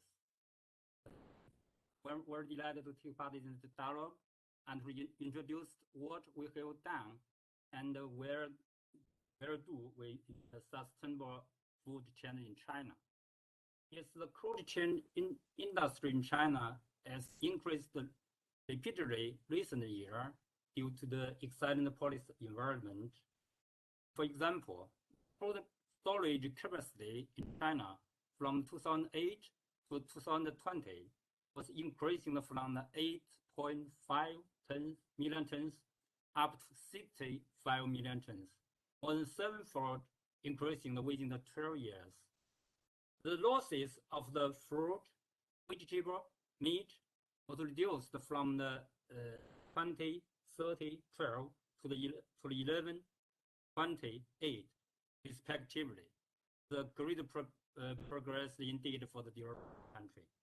Getting this progress, besides the improvement of the cold chain, the development and application of the novel cold chain equipment, such as the moving cooling devices, efficient cold freezing equipment, automatic cold storage, and electric refrigerator truck also played a very important role in it. As for the ODS, the HCFC refrigerant used in the cold chain equipment, R22 has been prohibited in China several years before in order to fulfill our commitment for the HCF cut down in China.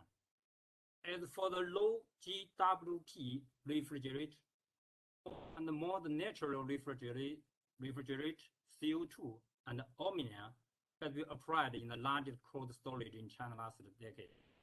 The ammonia CO2 combat refrigeration system has been used in more than 300 cold warehouses so far, due to both the environment and safety improvement. So we have some of the ground cooled pure CO2 subcritical system has been investigated and operated in several large cold horses this several years. As you know, China has joined the Kigali Amendment and has taken effect last week. Now, Chinese government and association are making the energy saving and environmental friendly Europe plan.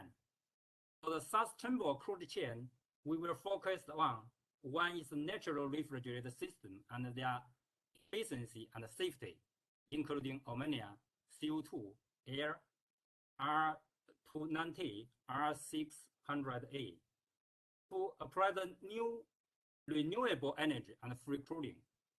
Third, the cooling heating compact system. So we try to make our contribution to protect the earth, the common home of the mankind. That's all for what I would like to say in this dialogue. Thank you very much. Thank you very much. Thank you for adding the experience from China. That's really helpful, and all the work you've been doing on refrigeration systems and energy savings. So thank you for sharing with us all the experience on the cold storage in China. So now we move into another country, Bahrain. And I'm very pleased to invite Hassan Mubarak, who's the head of Hazardous Chemicals Management Unit and the focal point to the Montreal Protocol, the Supreme Council for Environment in Bahrain. Mr. Mubarak, you have the floor for 3 minutes, please.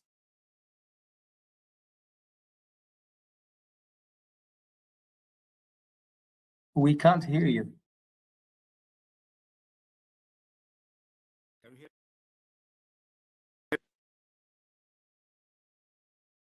We still can't hear you. What about now? Yes, we can hear you now. Go ahead. So, Mr. Dada, ladies and gentlemen, let me start by expressing my appreciation first to the government of Italy, Ozone Secretariat, UNEP, Ozone Action for inviting the Kingdom of Bahrain to share its perspective on this vital topic and understanding the connection to the Montreal Protocol and other national development areas. Actually, Bahrain's agricultural environment has several challenges in terms of its imports and exports. As an arid piece of land, it imports more soil-grown plants such as fruits, vegetables, than its exports, while one of the main exports Bahrain has been fish and seafood, with an average quantity of 49,000 tons annually, in the comparison to its total quantity available in local market of 60,000 tons. This reflects the importance of having efficient and sustainable cold chain technologies that can manage the needs of storing, retailing, and servicing different food products, either import or domestically produced. The Kingdom of Bahrain has taken major steps toward achieving the Sustainable Development Goals (SDGs) set by United Nations General Assembly, aligning its national development agenda accordingly. This is where our interest to the project cold chain database model comes, only through developing an overarching policy and offer economic tools and incentives. We can drive the cold chain sector to become a game changer through achieving significant food loss reduction, minimizing emissions, and selecting wise technologies. Collecting data, examining and validating information, and analyzing trends are always the first step in creating such an overarching approach or intervention by any government. Therefore, our cooperation with UNEP, Ozone Action, and the Global Food Cold Chain Council, GFCCC, in the Cold Chain Database project will put us on track in achieving this goal. In the effort we did so far in collecting such data, we also managed to better understanding limitation and gaps in the consuming sector. For example, there is a need to establish and monitor a logging system to maintain basic information about capacities, usage, losses, service practices, especially in the medium-sized enterprises, which are of most economic segments.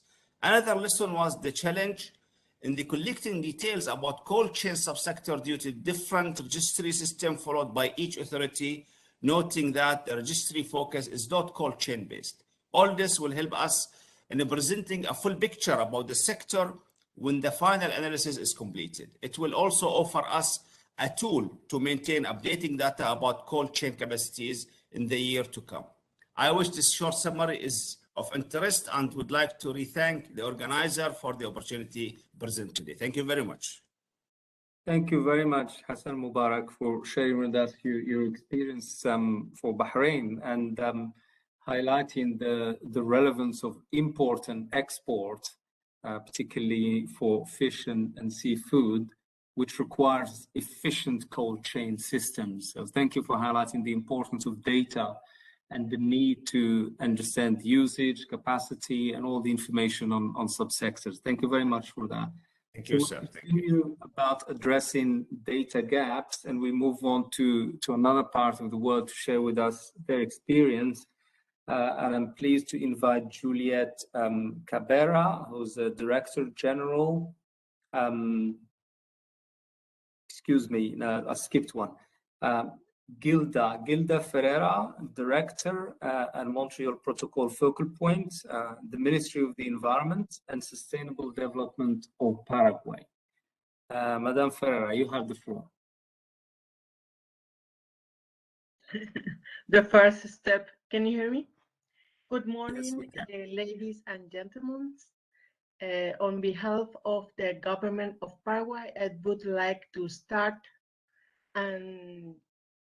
by thanking the government of Italy, Food and Agriculture Organization, Ozone Secretariat, and UNEP Ozone Action for inviting the National Ozone Unit of Paraguay to address this prestigious and very important event about our views in relation to the cold chain sector and the linkage to the protocol, Montreal Protocol, Rome Declaration, and of course, the connection to Sustainable Development Goals.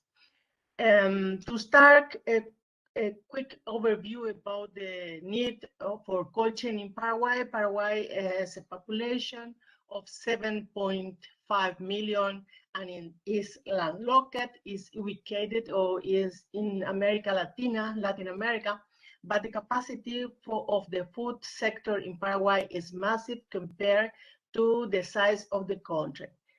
Next slide, please.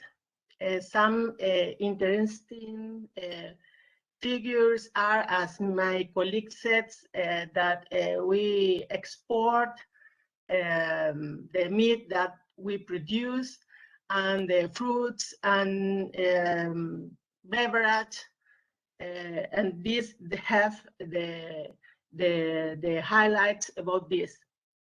The next one, please.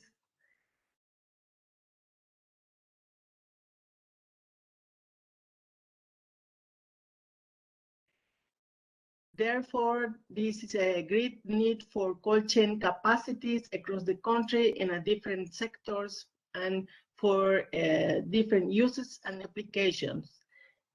Here you can see main causes of food spoilage and food service activities that all the other colleagues talk about this.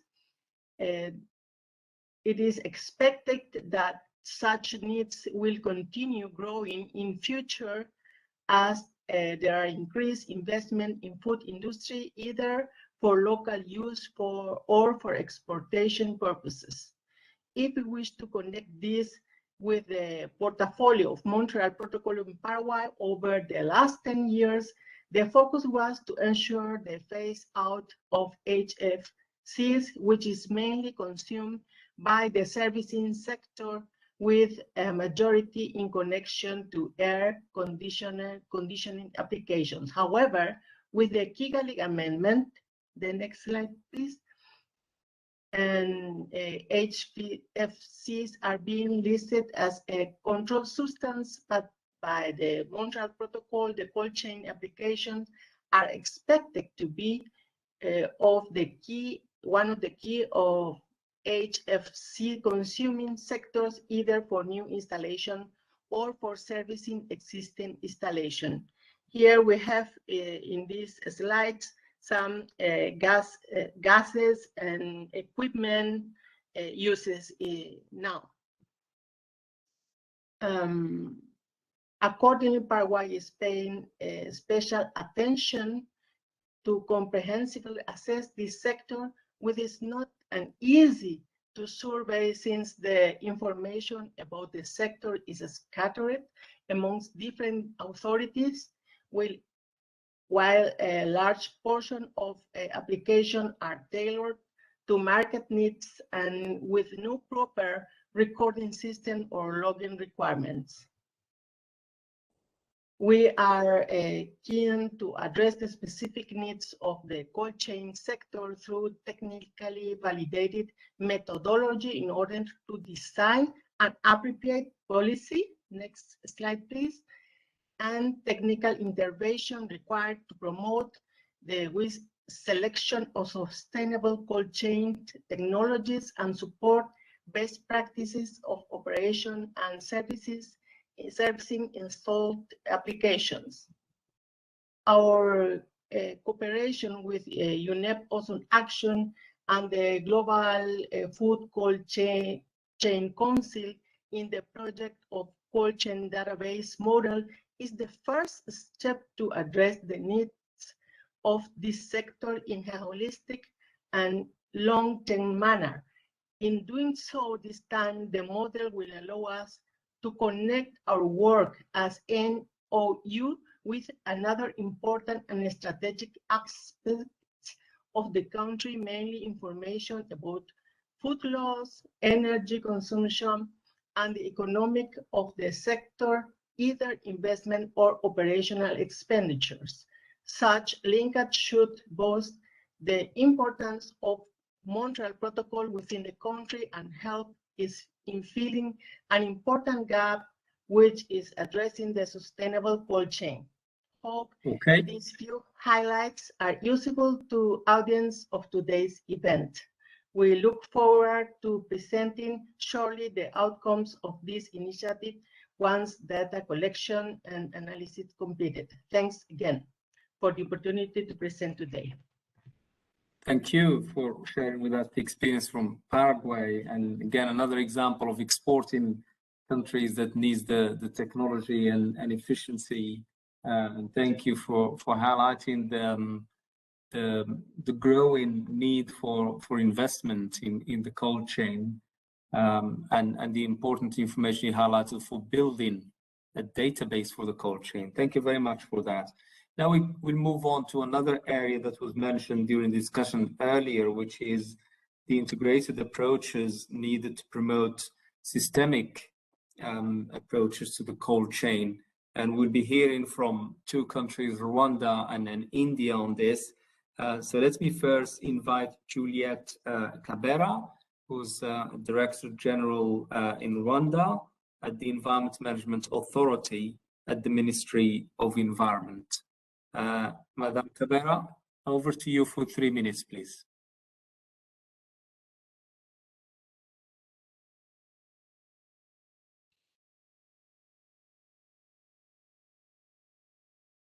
We can't hear you.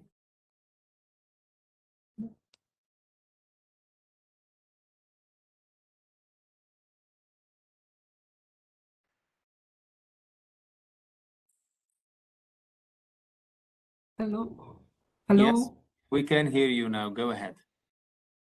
Okay.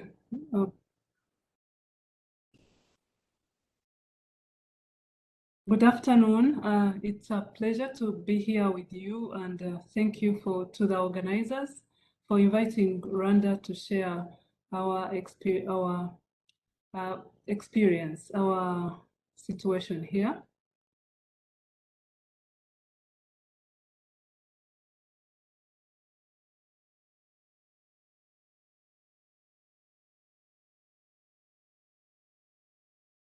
You muted yourself again. That's it. No? Yeah, now you're good. Yeah, I'm very excited to be here with you to explore how to leverage sustainable cold chain to unlock nutritious and healthy food in the sub-Saharan African context. We have heard that 30 to 50% of food we produce in Africa is wasted between its origin at the farm to the fork of consumers due to poor post-harvest practices and lack of refrigeration. Food loss is responsible for 16% of Rwanda's total greenhouse gas emissions, and it is detrimental to our economic development and the well-being of our people.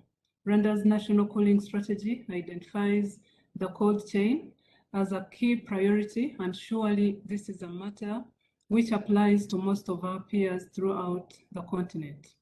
Cold chains are scarce and large source of sub-Saharan Africa. Where they do exist, they rely upon fossil fuel and high global warming potential refrigerants. Current technologies are not deployed as a holistic integrated system, nor are they optimized for the particular food value chain that could unlock the greatest economic benefits to our farmers. Piecemeal approaches leave the purview a low-hanging fruit, withering on the vine, as we waste not only food or medicines, but also critical inputs from energy to natural resources to fertilizers and to toil hardworking of farm families. We need to leapfrog to a new paradigm in which sustainable cold chain are central to development programs throughout Africa, leveraging collective wisdom and resources to go much further, faster. To date, most efforts towards ensuring global food security have been aimed at tackling different factors independently, such as production, post-harvest management, deployment of refrigerant solutions, energy infrastructure, financing, and beyond. We face a massive, complex, multidisciplinary challenge that calls for a step change in how Africans and international partners work together in pursuit of realistic solutions. Therefore, I welcome you to join the Africa Center of Excellence for Sustainable Cooling and Cold Chain, a permanent center that we established alongside the government of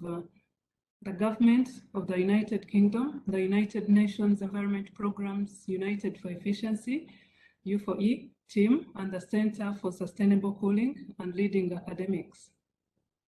The newly established game-changing initiative is Pan-African in scope, helping to orchestrate unprecedented collaboration on research and development, capacity building, awareness raising, technology deployment, and investment in market-appropriate solutions. In the next year, we will bring online our Research, Innovation, and Knowledge Hub, the SC's headquarters, hosted at an entire campus, which was recently allocated to the center by the University of Rwanda. It will house state-of-the-art equipment and facilities enabled by contributions from Rwanda government and its core project partners, as well as successful rounds of major grant support from the UK government. With this hub in Kigali and a network of affiliated living laboratories anticipated in rural communities throughout Africa, the center will deploy practical solutions, blooming innovative business models for participating communities and showcasing investment opportunities. The center's governance structure includes top officials and experts from the public, private, academic, civil society sectors, including the East African Community Secretariat and African Union, to ensure continental scale representation.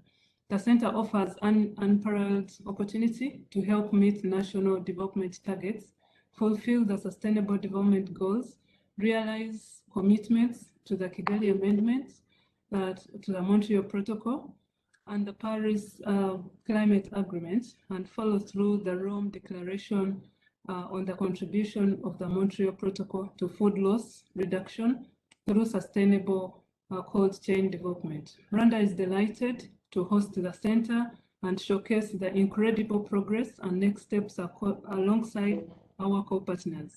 We call upon additional collaborators to join us with concrete contributions of time, talent, and resources that can help maximize the impacts of the center for the new benefits of all Africans and the planet at large. Thank you so much for this opportunity, Mr. Moderator.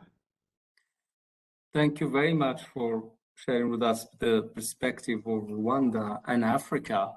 It's good to learn about your national strategy, national cooling strategy, and the fact that cold chain are scarce, and when they exist, as you say, they rely on fossil fuel, and hence the need for efficient cold chain systems. Thank you also for highlighting the need to move more towards sustainable cold chain that can be central to sustainable development in Africa overall. But thank you for giving that perspective. And I'm pleased now to move on to another part of the world where we hear the perspective from India. And I'm pleased to invite Pawanach Kohli, who's a cold chain expert and founding and former CEO of the National Council for Cold Chain Development. Sir Kohli, over to you. Thank you. 3 minutes to explain the integrated approach that was followed in India. Well, let me try. Like you said, I incubated and headed the National Center for Cold Chain Development in India from 2012 to just before the pandemic hit 2020. And in 2012, we realized that there was no integrated approach towards cold chain development, and largely because of a lack of understanding of the cold chain as a system. And hence there were 8 key actions we took. The first was to rationalize the understanding about cold chain. It was, and still is at many places, seen from the narrow prism of refrigeration, exclusively related to cooling. But for any experienced cold chain practitioner, the cold chain is not merely about the cold or the extraction of heat, but also can mean adding heat. For instance, if bananas or vaccines are to be delivered in Germany in winters or North Himalayan regions, the holding space has to be kept warmer than the ambient.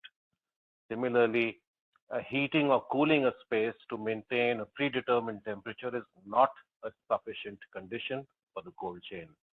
There are other functions and operational parameters that complete the cold chain. Cooling works only when in sync with all of them.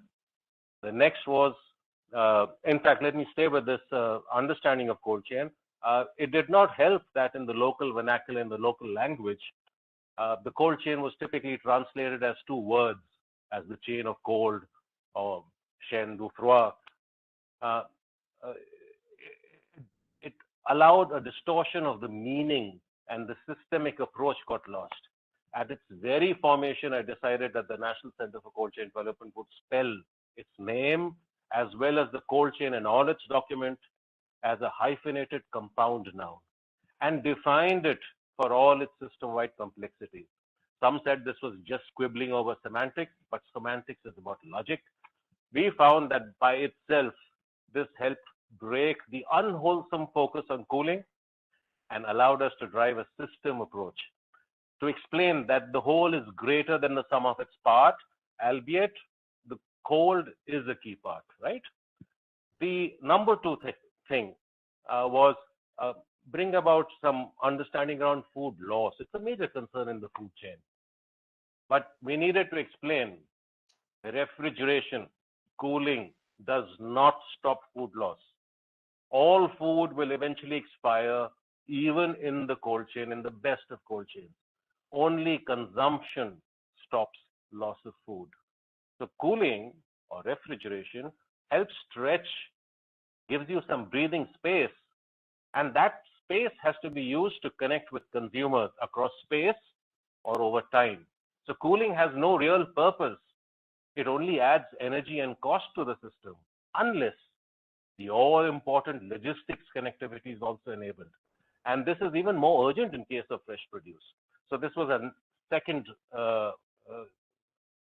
rationalization that we pushed to bring about the integrated approach.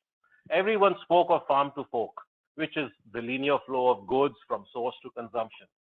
But the system made sense only when it was demand-led. So we insisted in all our research and studies on adopting an inverse fork to farm approach for planning and deploying of resources.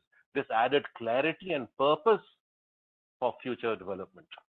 Next was to explain what was the phrase integrated cold chain. It was often spoken of, but understood incorrectly and implemented accordingly. Integration was promoted then by way of a consolidation of infrastructure of assets. That is, all infrastructure should come under unified ownership or single management. Integration and cold chain actually refers to the streamlining of the chain of custody by way of processes and operational capabilities. It's about finding common integrals and differentiated functions to arrive at a common derivative. It may all sound like calculus, but it is much, much easier. The other pain point everyone spoke about cold chain was energy efficiency. It was perceived to come at a cost. Like I said, an integrated approach was not lacking technologies. This perception of energy efficiency comes with a cost was always answered with subsidies for new equipment, modern equipment, and also in tandem with calls to lower electricity tariffs. One felt this only encouraged misuse and disrespect towards energy. So this practice was changed by promoting, better systems, better practices to mitigate energy costs if cost was a concern. So integrated support for items like alternate cooling, solar PV, but not just photovoltaic, solar thermal, vapor absorption refrigeration, geothermal passive cooling, anything that helped reduce energy demand, including tapping into LNG regasification in ports and extracting that for cooling systems. Another key change was cold chain should not become a middleman in the food chain.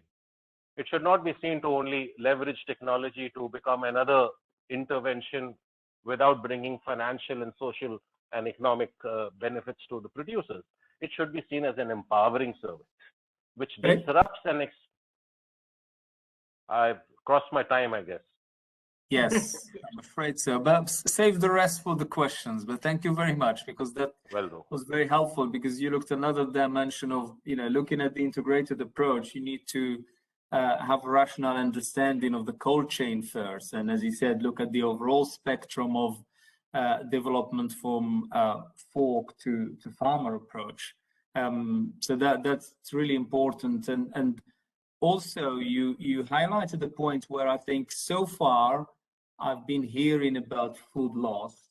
It's really food loss and waste, because what you said that refrigeration does not stop food loss. That's a broader debate when you bring in the waste as well, obviously. But thank you for highlighting that. That's going to add to the debate, I'm sure. We'll move on to the next section on technology transfer. And I was trying to see if there are any comments from audience, but I can't see any, because I would like to diversify a little bit and bring in any questions. So colleagues can help me in case I missed any questions or any remarks there in the chat to bring them to the dialogue. So please let me know in case I missed any, because I can't see any in the chat here. So let's move on to another aspect, which is to do with industry and particularly supermarkets, obviously, who use the cold chain, and they're very active in the cold chain sector. And I'm pleased to invite Ole Nielsen, who's chief at the Montreal Protocol division at UNIDO. Ole, you have 3 minutes, please. Thank you very much. I hope you hear me well. Yes. Super. I would like to start thanking the organizers for inviting UNIDO to share our experience with cold chain related activities, in particular within the framework of the Multilateral Fund for the implementation of the Montreal Protocol. Those of you that are familiar with the Multilateral Fund, you will know that the fund supports developing countries in phasing out ozone depleting substances. So any activities that are taking place within the Multilateral Fund needs to be associated with a phase out of ozone depleting substance. Let me just give you an example up front. If we have a supermarket with 1 ton refrigerant charge, this supermarket will have a leakage rate, so an annual leakage. Let's just assume the annual leakage is 100%, just to make the scenario as worse as possible. It means that the support we can get from the multilateral fund is to phase out 1 ton of refrigerant. Most activities within the cold chain relate to what we call the assembly sector. So the support will be $4.8 per kilo, meaning that the supermarket will be able to get $4,800 as a maximum, which is not even hardly an incentive, since a new system costs $500,000. But having said this, no, I should say that the mainstream activities within multilateral fund is therefore capacity building. It can be to specific sectors like the fishery sector, but it can also be awareness to, for example, owners of supermarket, that they should not accept that their system has a leakage rate of 100%. Though sometimes the multilateral fund opens up special funding windows for technology demonstrations, and that's where we have had activities in the supermarket sector. We got approval of a project in Argentina in 2016. It has been successfully implemented, and it replaced an HCFC 22 based centralized system with a transcritical CO2 system, and the system is working well. The necessary capacity building around it is also in place, and they report improved energy efficiency, better food preservation. So very successful. We have another example where we actually integrate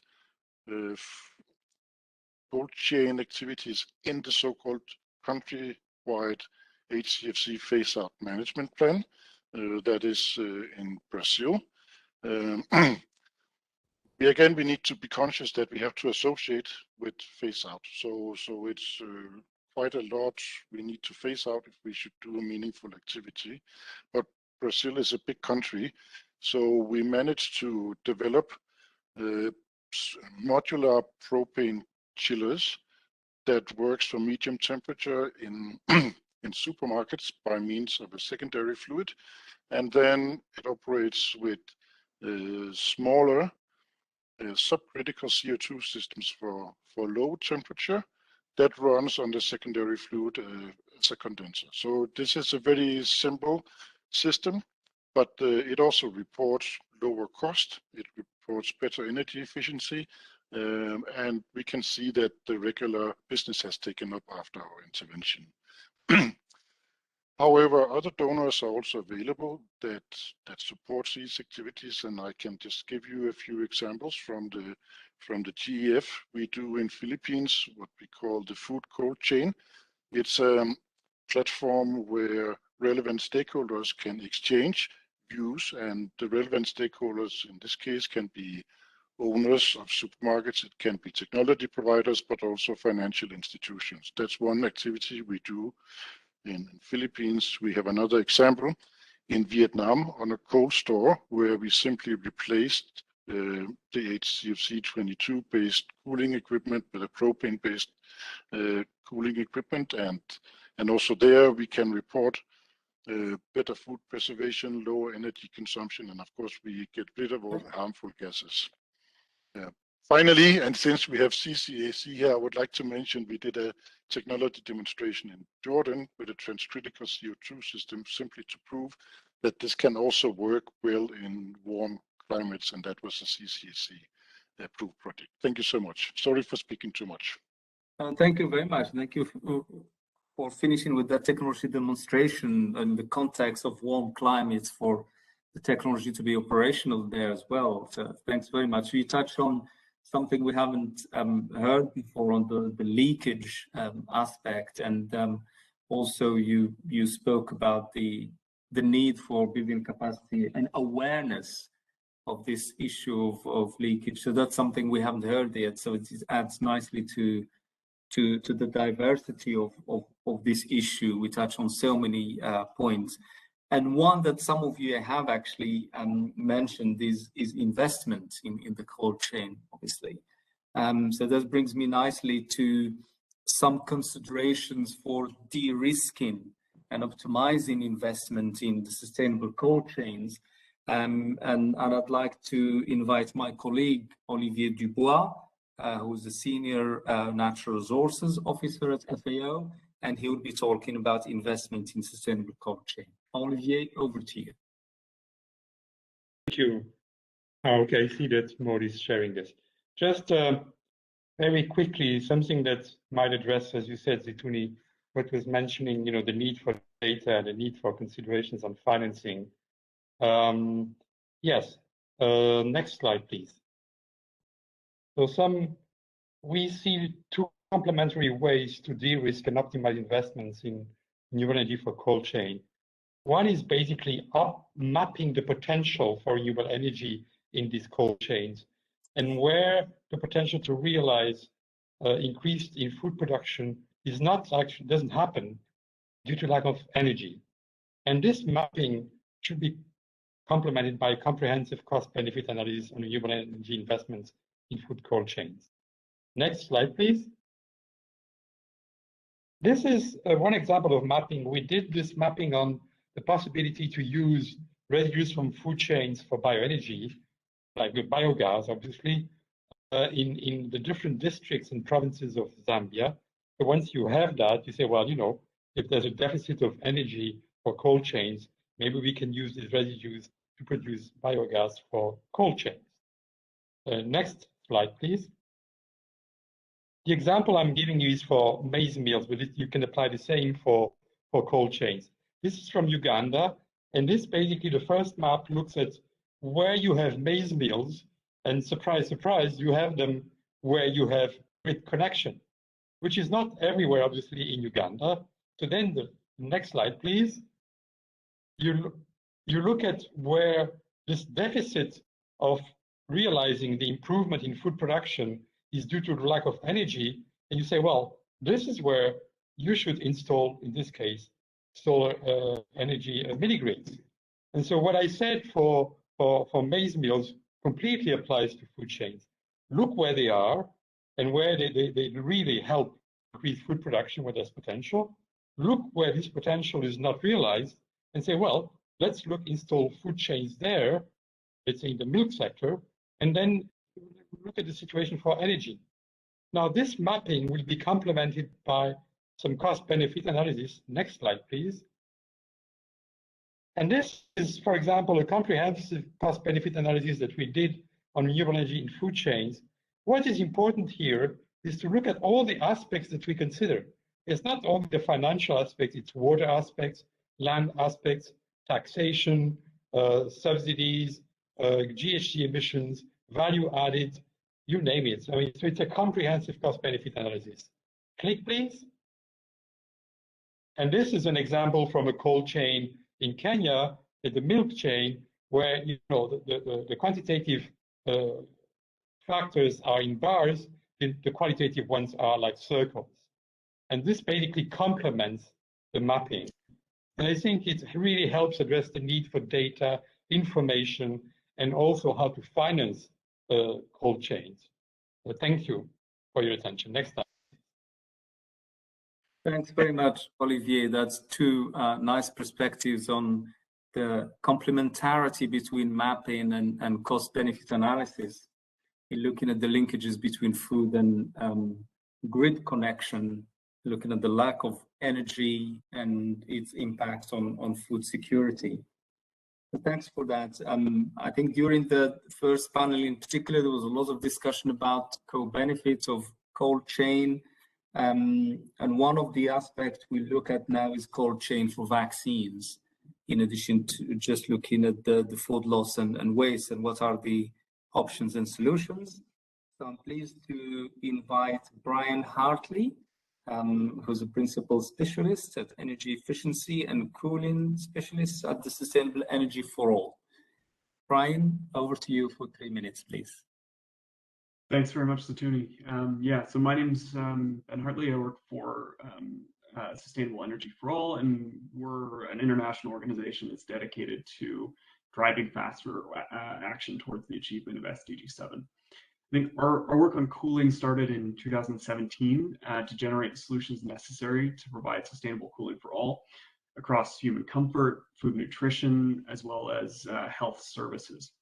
And so today I want to give you, an outline of the scope of the challenge with vaccine cold chains and outline 3 solutions, hopefully all in 3 minutes. But I want to start by saying, even prior to the COVID-19 pandemic, there was inequity in vaccine access related to cold chain. We weren't hitting our vaccination targets, and a 2014 study by Gavi found that 90% of health facilities in 57 Gavi-eligible countries lacked access to cold chain equipment adequate to support routine vaccination campaigns. Now, the pandemic has placed a lot of increased focus on cold chains to support global immunization, which will likely need to reach upwards of 5, 6, maybe 7 billion people to achieve herd immunity. And data remains a big challenge on the vaccine cold chain side, as well as is well known on the agricultural side. But I wanted to share a few sort of helpful data points that help us think about this at SE for All. The first 2 are not necessarily directly related to cold chain, but are relevant. And that is the Economist Intelligence Unit forecasted that 85 poor countries won't have widespread access to COVID-19 vaccines before 2023, including all African countries with the exception of 6. And in that region, energy access in health facilities is also likely to hold back the efficacy of vaccination campaigns and new cold chain equipment. In approximately 2014, I guess it's more than 30% of healthcare facilities in sub-Saharan Africa didn't have access to electricity, and many more had unreliable supply. So it's a huge challenge. To zero in a little bit on the gap created by a lack of vaccine cold chain, there was a DHL study that showed that even with conventional cold storage requirements of 2 to sort of 8 degrees, only about 70% of the world's population have dependable, sufficient access to vaccine logistics and supply capabilities. And at SE for All, we did an analysis of that remaining 30%, and our estimate was that there are approximately 1.42 billion people living rurally in the last mile who are at highest risk, if temporarily, specifically from a lack of access to cooling that prevents them from accessing COVID-19 vaccines.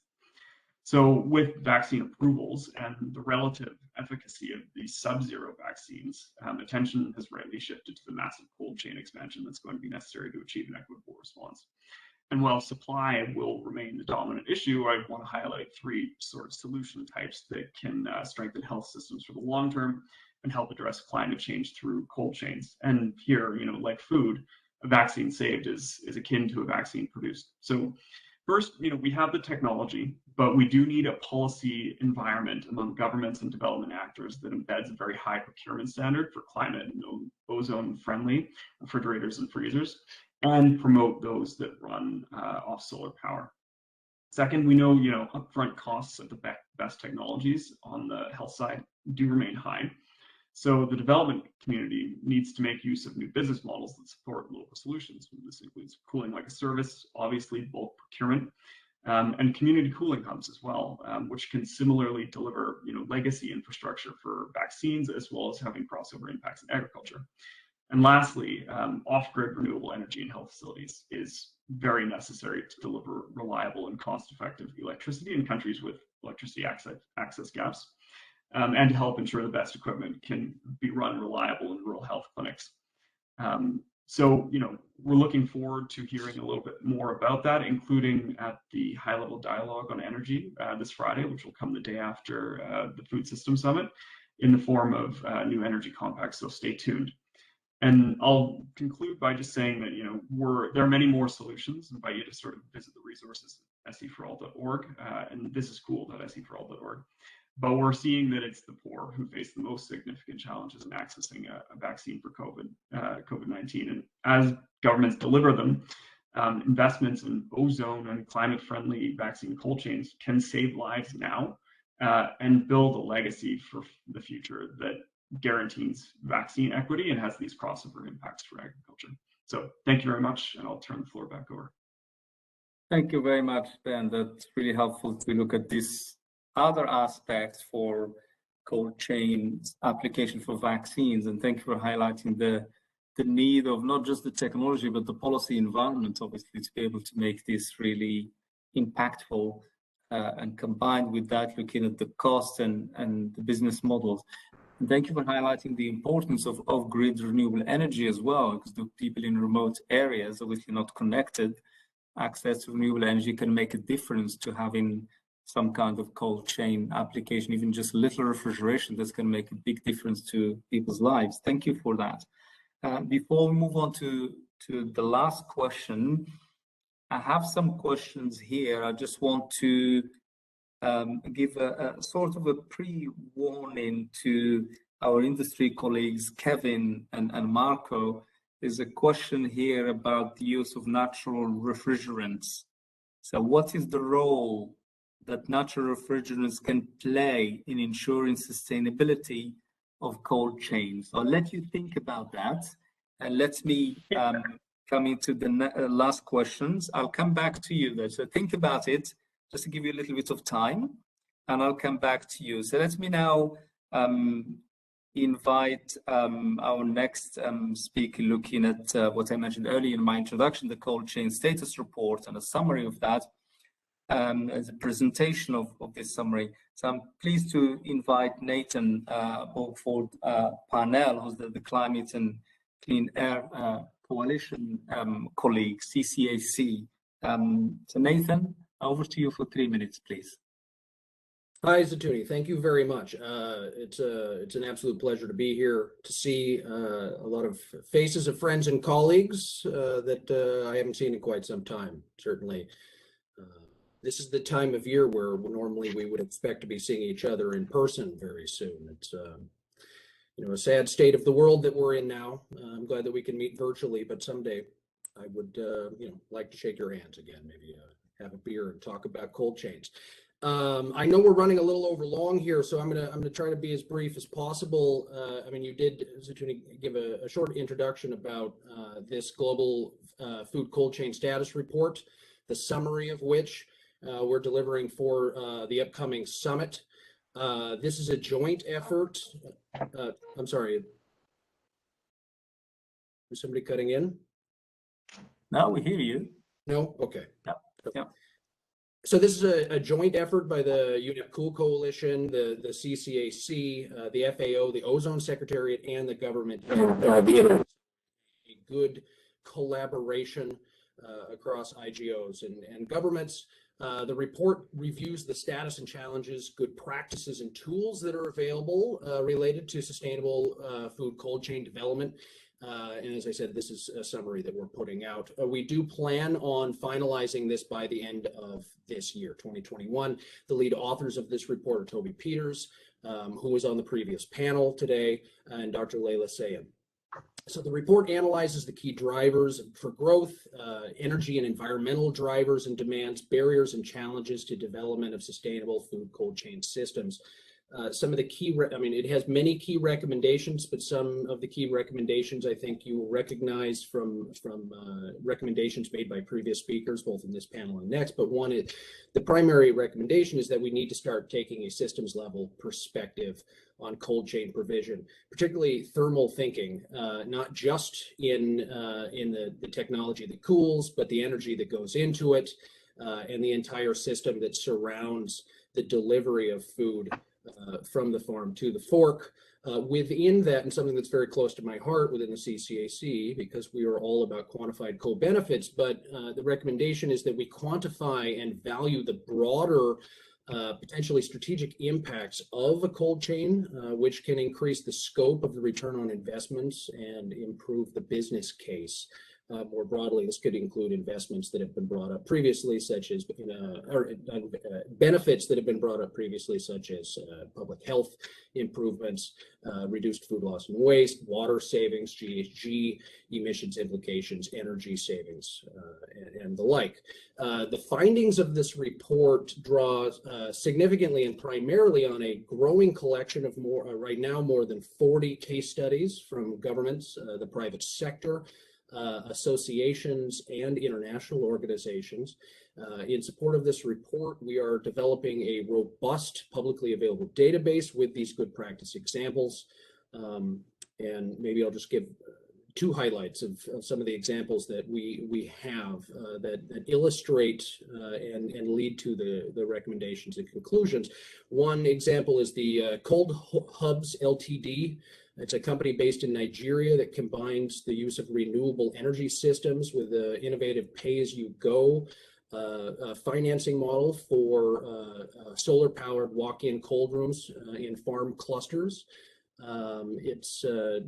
They have, I believe, over 50 of these units operating primarily in Africa. Another example of the kinds of tools that are included within this database and represented in this report would be the Cooling for All Needs Assessment tool, which was developed by Heriot-Watt University, and Sustainable Energy for All. The tool covers the full spectrum of cooling needs across different sectors, identifies the policy and technology and financial measures needed to address those needs. And finally, maybe an example from industry. So we have an example from Daikin and Danfoss, as well as ASDA and Coryot Group. So that's two cooling systems companies and two international retailers who have really robust cases that they have delivered, which illustrate increasing deployment of very high efficiency advanced cooling technologies using lower GWP or natural refrigerants in their cold food chains around the world. Thank you very much. Thanks, Nathan. That's really a lot there to take on in terms of recommendation, all very helpful. So colleagues can look at the summary in more detail. But you highlighted so many important things. I'll just mention a couple, particularly the entire system of delivery of food that you mentioned that should be looked at. And we were talking about the cold chain application, but some colleagues also mentioned, the fork to farm approach and the quantification of impact. I mean, that's really helpful. We haven't touched on that at all. The impact of the application of the cold chain to improve the business case, make a business case for why do you need the cold chain in the first place and what benefits it will have. And the last one is the innovative unit that you draw the parallel with the pay-as-you-go approach. I mean, that's very attractive. It's been used in other areas, in other sectors, and it's good to see that as one of the areas you have in your recommendations there. But thanks a lot for that. As I mentioned earlier, I have some questions, but let me go back to Kevin and Marco, if you could answer the question briefly. We have 12 minutes basically, and I'd like to go back to everyone to have a chance to have another go. So I have a set of questions to 2-3 people together. So if you could take that briefly, that would help. So the question to you, Kevin and Marco, and I'll start with you, Kevin. The question that what is the role of natural refrigerants, the role that natural refrigerants can play in ensuring sustainability of cold chains? I'll start with you, Kevin. Thanks, Tony. Obviously, natural refrigerants have a very significant role they can play, whether it's hydrocarbons, carbon dioxide, but even then some of the low GWP fluorocarbons as well. For example, our group, Global Food Cold Chain Council, we're technology neutral in terms of refrigerant selection, so long as it's low GWP and energy efficient. But they have a very good opportunity there to be of service throughout the globe in terms of providing sustainable cold chain in countries all over the world. Great, thanks, Kevin. So I'll come to another question about the different type of finance along this. So colleagues could give some thoughts to that as well. That will be helpful. Marco? Yes, about the question about the refrigerants.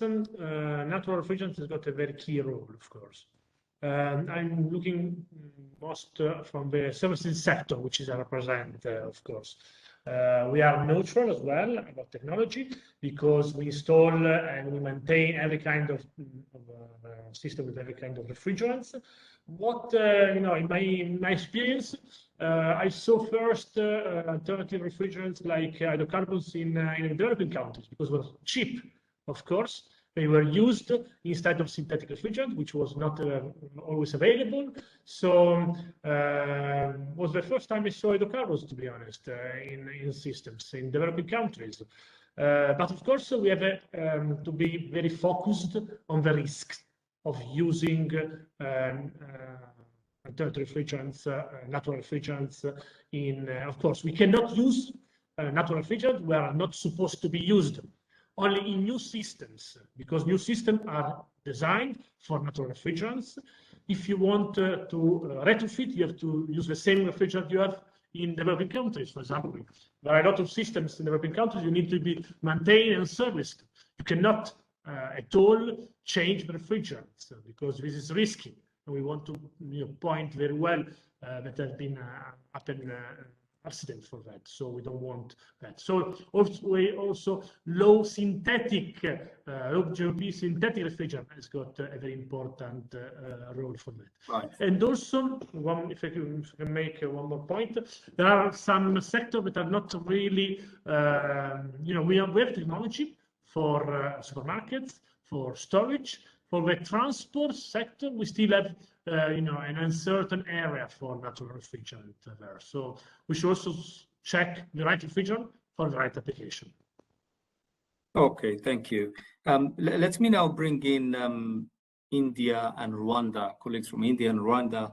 So there was a lot of talk about the challenges, and we do expect the demand for food cold chain to increase significantly in both developed and developing countries, driven by various drivers, including urbanization and climate change and others.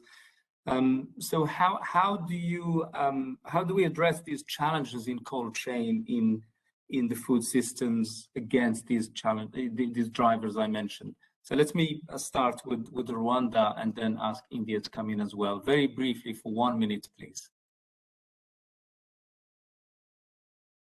Yeah, thank you so much for that question. First of all, an integrated and long-term approach is the only way to address the SDGs of the UN, from climate change mitigation actions to social and behavior changes to improve gender equality and eliminate poverty. Narrow and short-term interventions will not suffice if we are serious about the issues before us. Occasional reports, isolated areas of research, a few training courses, or one of the demonstrations of cold store of an integrated system simply will not bring about the rapid and large-scale transformation that is needed. The Center of Excellence that I mentioned in my earlier intervention provides a system-scale solutions in the technology, skills, awareness raising, and the business model arenas that would help to improve the post-harvest management and increase the market connectivity. I would also like to mention that cross-sectoral collaboration is crucial. Cooling is complex and cuts across agriculture, health, and industry sectors. It needs, therefore, to be addressed and comprehensively and continuously. The center, again, is a collaborative initiative that cuts across governments, academics, industry, community, and NGO that accelerates adoption of sustainable cooling and cold chain solutions of food and pharmaceutical applications. We are fostering collaborations. Yeah. Last but not least, we need to work together, partnerships from all sectors with an integrated approach. We cannot work together only as government or only as researchers, but partnerships is also critical for us to solve this issue. Thank you. Thank you very much. Hawanesh? Tony, would you just remind me your question? This was about socioeconomic benefits from the cold chain? The question I asked was about the challenges. We expect an increase in demand for the use of cold chain, both in developed and developing countries, driven by urbanization and climate change and other issues. So Yeah, how so do you think we should address these challenges? the increase in demand means you have to increase the connectivity of the cold chain. So once again, it's not about mere refrigeration in cold stores. It's about logistics connectivity with demand. As demand increases, you have to have better throughputs. So the policies that we created for India brought about those changes where we said that the assessment, the impact assessment of cold chain is not to be done by mere numbers, by mere size of infrastructure created, but by throughputs. How much volume of produce are you actually handling in the cold chain? How much food loss you reduced? And what was the food delivered? So it's not about food stored, it is about food delivered. And on this, I'd like to get back to what I was mentioning earlier, Tony, where you said it's about food waste. When I say the cold chain must affect consumption, move away from food banks to food delivered, it's about food loss. The example I'll reiterate is about electricity in the distribution grid is distribution loss. And waste is when somebody leaves the lights on endlessly. Yeah. So cold chain is to make sure it affects and impacts on minimizing food loss by delivering food produced. It brings about, it justifies productivity at production level, at farm level. So the measures we have to adopt is gainful productivity and not piecemeal productivity measures in silos. Cold chain is cross-dimensional, cross-domain, and hence its measures have to be on throughputs and not mere size and not mere refrigeration either. Okay, thank you. Before I ask colleagues from CCAC, Sustainable Energy for All, UNIDO and FAO to briefly talk about what is the way forward to ensure international assistance in adopting a more country and needs-driven systems perspective. Let me ask Bahrain and Paraguay about the need for data. So that was talked about in the previous interventions, and there was some talk about the database model that was developed by the Ozone Action Program of UNEP that was piloted in 6 countries. So let me start with Bahrain, perhaps on the context of data need. If you could just share with us the experience of how is the cold chain database model developed under the Ozone Action Program can actually be used in the cold chain sector for more effective management of the demand that India and Rwanda spoke about. So let me start with Bahrain. Hassan first.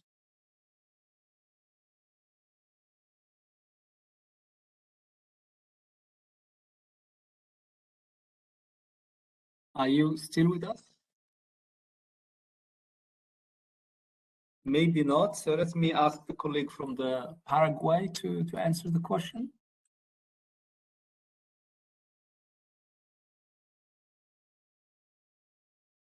You repeat me again the question? Yeah, I was talking about the data need that you and other colleagues spoke about and mentioned the database model that was developed by the Ozone Action Program, which was piloted in 6 countries. Just to ask you to share experience on how this data collection model in cold chain sector can be used more effectively in the management of demand and need while phasing out in the controlled substances. If you're not comfortable with that question, I can ask you another one. Don't worry. Okay. Yeah. For us, it's a tool. It's a very useful tool because it can connect with the Montreal Protocol and Kigali Amendment, and with the gases, refrigerants, and the equipment. And for us, is a bridge, a tool and a bridge. Right, that's nice and short. Thank you very much. And Tony, if I could just add to that, just to say that it's important to both align the status of the cold chain in country with their agriculture industry or their food industry. And that's part of the purpose of the data gathering, is to come up with what we've all talked about, is the need for a systems approach. So you understand what your opportunities are in the cold chain and what your industries you have in your country. Along with the opportunities from a technology standpoint. So I just wanted to highlight that in terms of the data gathering and why we're advocating that it be adopted, not just for the 6 pilot countries, but for all the developing countries who could benefit from this. Thanks very much, Kevin, for adding this clarification. That's very helpful.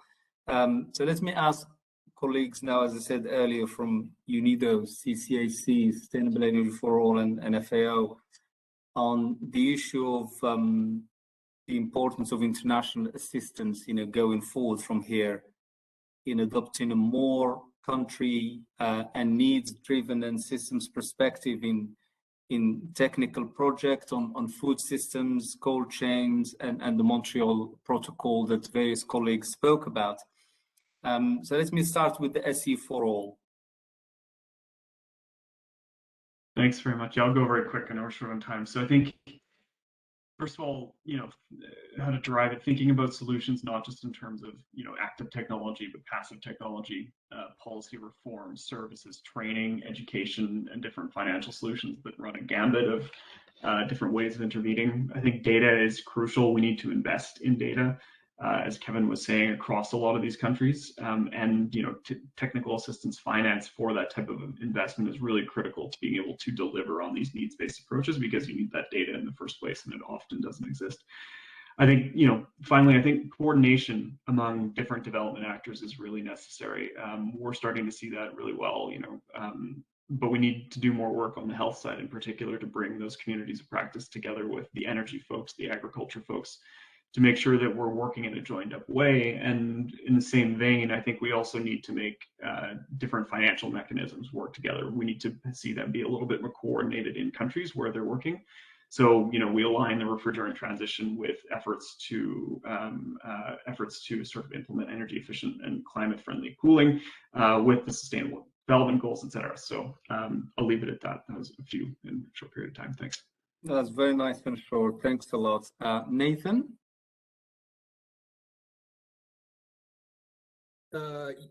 Yes, quickly, maybe I'll take a larger perspective about the coordination between the international organizations and how we support countries.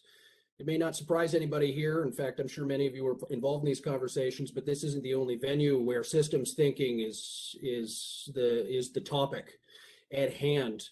And there is a synergistic relationship between countries, international organizations, aid agencies, financial institutions. We take our directives from our partners in the UN, that's countries, and they need to be asking us to do this. They are asking us to do this kind of work, and we need to be working with countries in a reciprocal relationship to educate on why it's important to take a systems approach to collect, and support data collection in this kind of analysis, but also, between institutions. And I have to say, we're getting better at coordinating between institutions in a systematic way, but each of our international organizations has a different constituency within a particular country.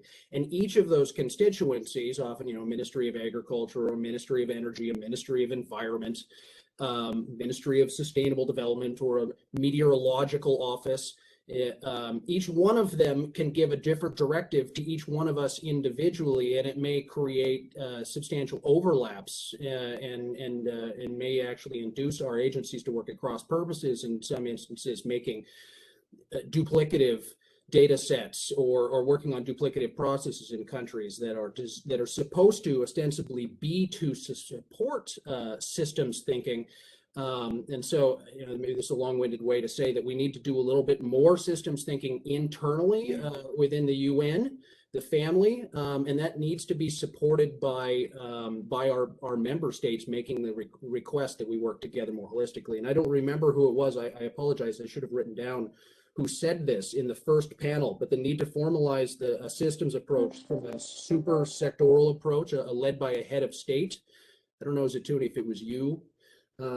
Somebody in the first panel said that, and I thought that was quite brilliant, because that could break, they could break a bit of the logjam. A head of state level ambitious approach here with some champions would facilitate this at an international level. It would feed down to national implementation. Good point. Yeah, thank you. I can't remember who said that, but that makes sense. Thanks a lot. Ole? Yeah, thank you. I agree with the two previous statements from Ben and Nathan that coordination among agencies and players, that is crucial to make this happen. If I should view it only from the perspective of Montreal Protocol, I indicated already that the multilateral fund should probably have an approach that would support the cold chain activities with more funds, simply. Timing is good for that, because the cost guidelines for the implementation of the Kigali Amendment to the Montreal Protocol is right now being discussed. So, of course, I'm not involved in these discussions, but there is a chance for countries to have a say whether this should take place or not. Another issue that we would focus on from our side is also job creation in the countries. So we would, to the extent possible, ensure that the technologies needed could be produced locally, and developing countries should not depend on importation of expensive advanced technology. Thank you. Thank you. I will ask Olivier to give another point here, and after that I would like to invite Professor Cheng Jin as well to give his final perspective on the industry side, also from China's perspective. Olivier first.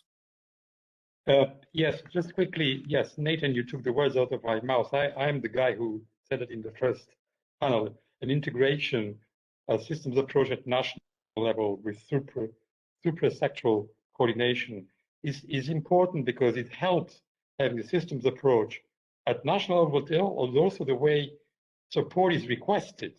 And it forces the international organizations to work together in supporting the country. Going back to Kevin's point of coordinating the development actors approach. So I think this is important. And the other thing is the knowledge, a global knowledge platform on sustainable cold chains. It might already be one of the roles of the Cool Coalition. If it is the case, then we think maybe it should be strengthened and highlighted more, and other UN organizations should maybe join this work. I'm thinking about something similar to the World Water, Food, Energy Nexus that is existing at a global knowledge platform with a national focal point. And I think if you combine this integrated approach being institutionalized at country level, which requires support to be integrated, with a coordinated knowledge sharing approach, I think this could really help. Thank you. Thanks very much, Olivier. Professor Cheng Jin, shall I bring you in to add your perspective, please?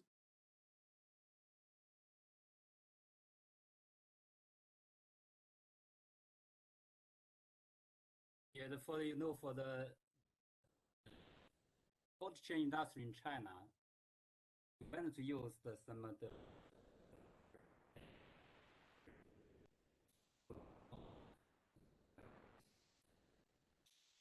must attention for the high efficiency, safety, are more important.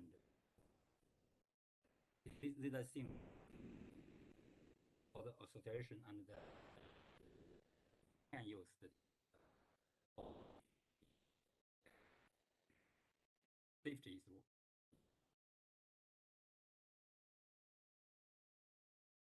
Okay, well, thank you very much. I think everyone had the chance to speak for the second time, given the number of panelists we have. So thank you all very much for being concise and brief. And I hope that colleagues who have been following us found this second panel also helpful and informative. There were many questions that I couldn't take, unfortunately.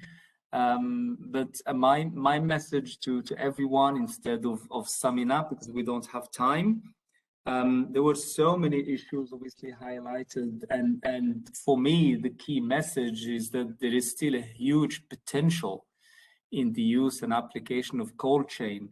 So the messaging really needs to continue for the various international fora coming up, particularly the Food System Summit, the high-level dialogue on energy, also the COP MOP of the Montreal Protocol, and the COP on climate change at the end of the year in November and beyond. Obviously, it doesn't stop just at that. But the main thing is to maintain this communication and this gathering and dialogues to really raise the profile of this area and hopefully also implement and realize the potential of the application that all of you spoke about and the co-benefit that you highlighted. So I just, before I hand over to Juliette Cabrera to sum up and conclude, I just want to thank all of you, the panelists, and thank everyone who joined us, and also to thank the Italian government really for this great initiative in having this event, so rich, so detailed. It's covered so many aspects. Let me now hand over to Juliette Cabrera from Rwanda, who will conclude. Juliette, over to you.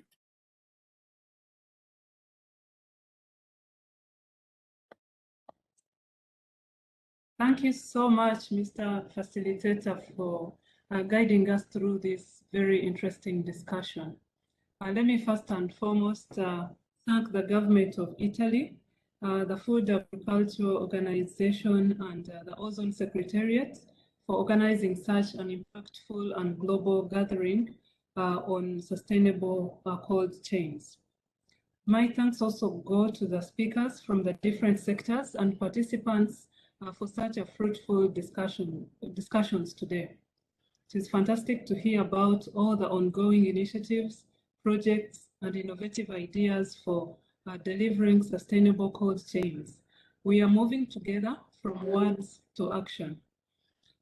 We encourage more members to join the Rome Declaration on Sustainable Cold Chain and include the development of sustainable cold chains in national cooling action plans to address cooling holistically, given its complex nature.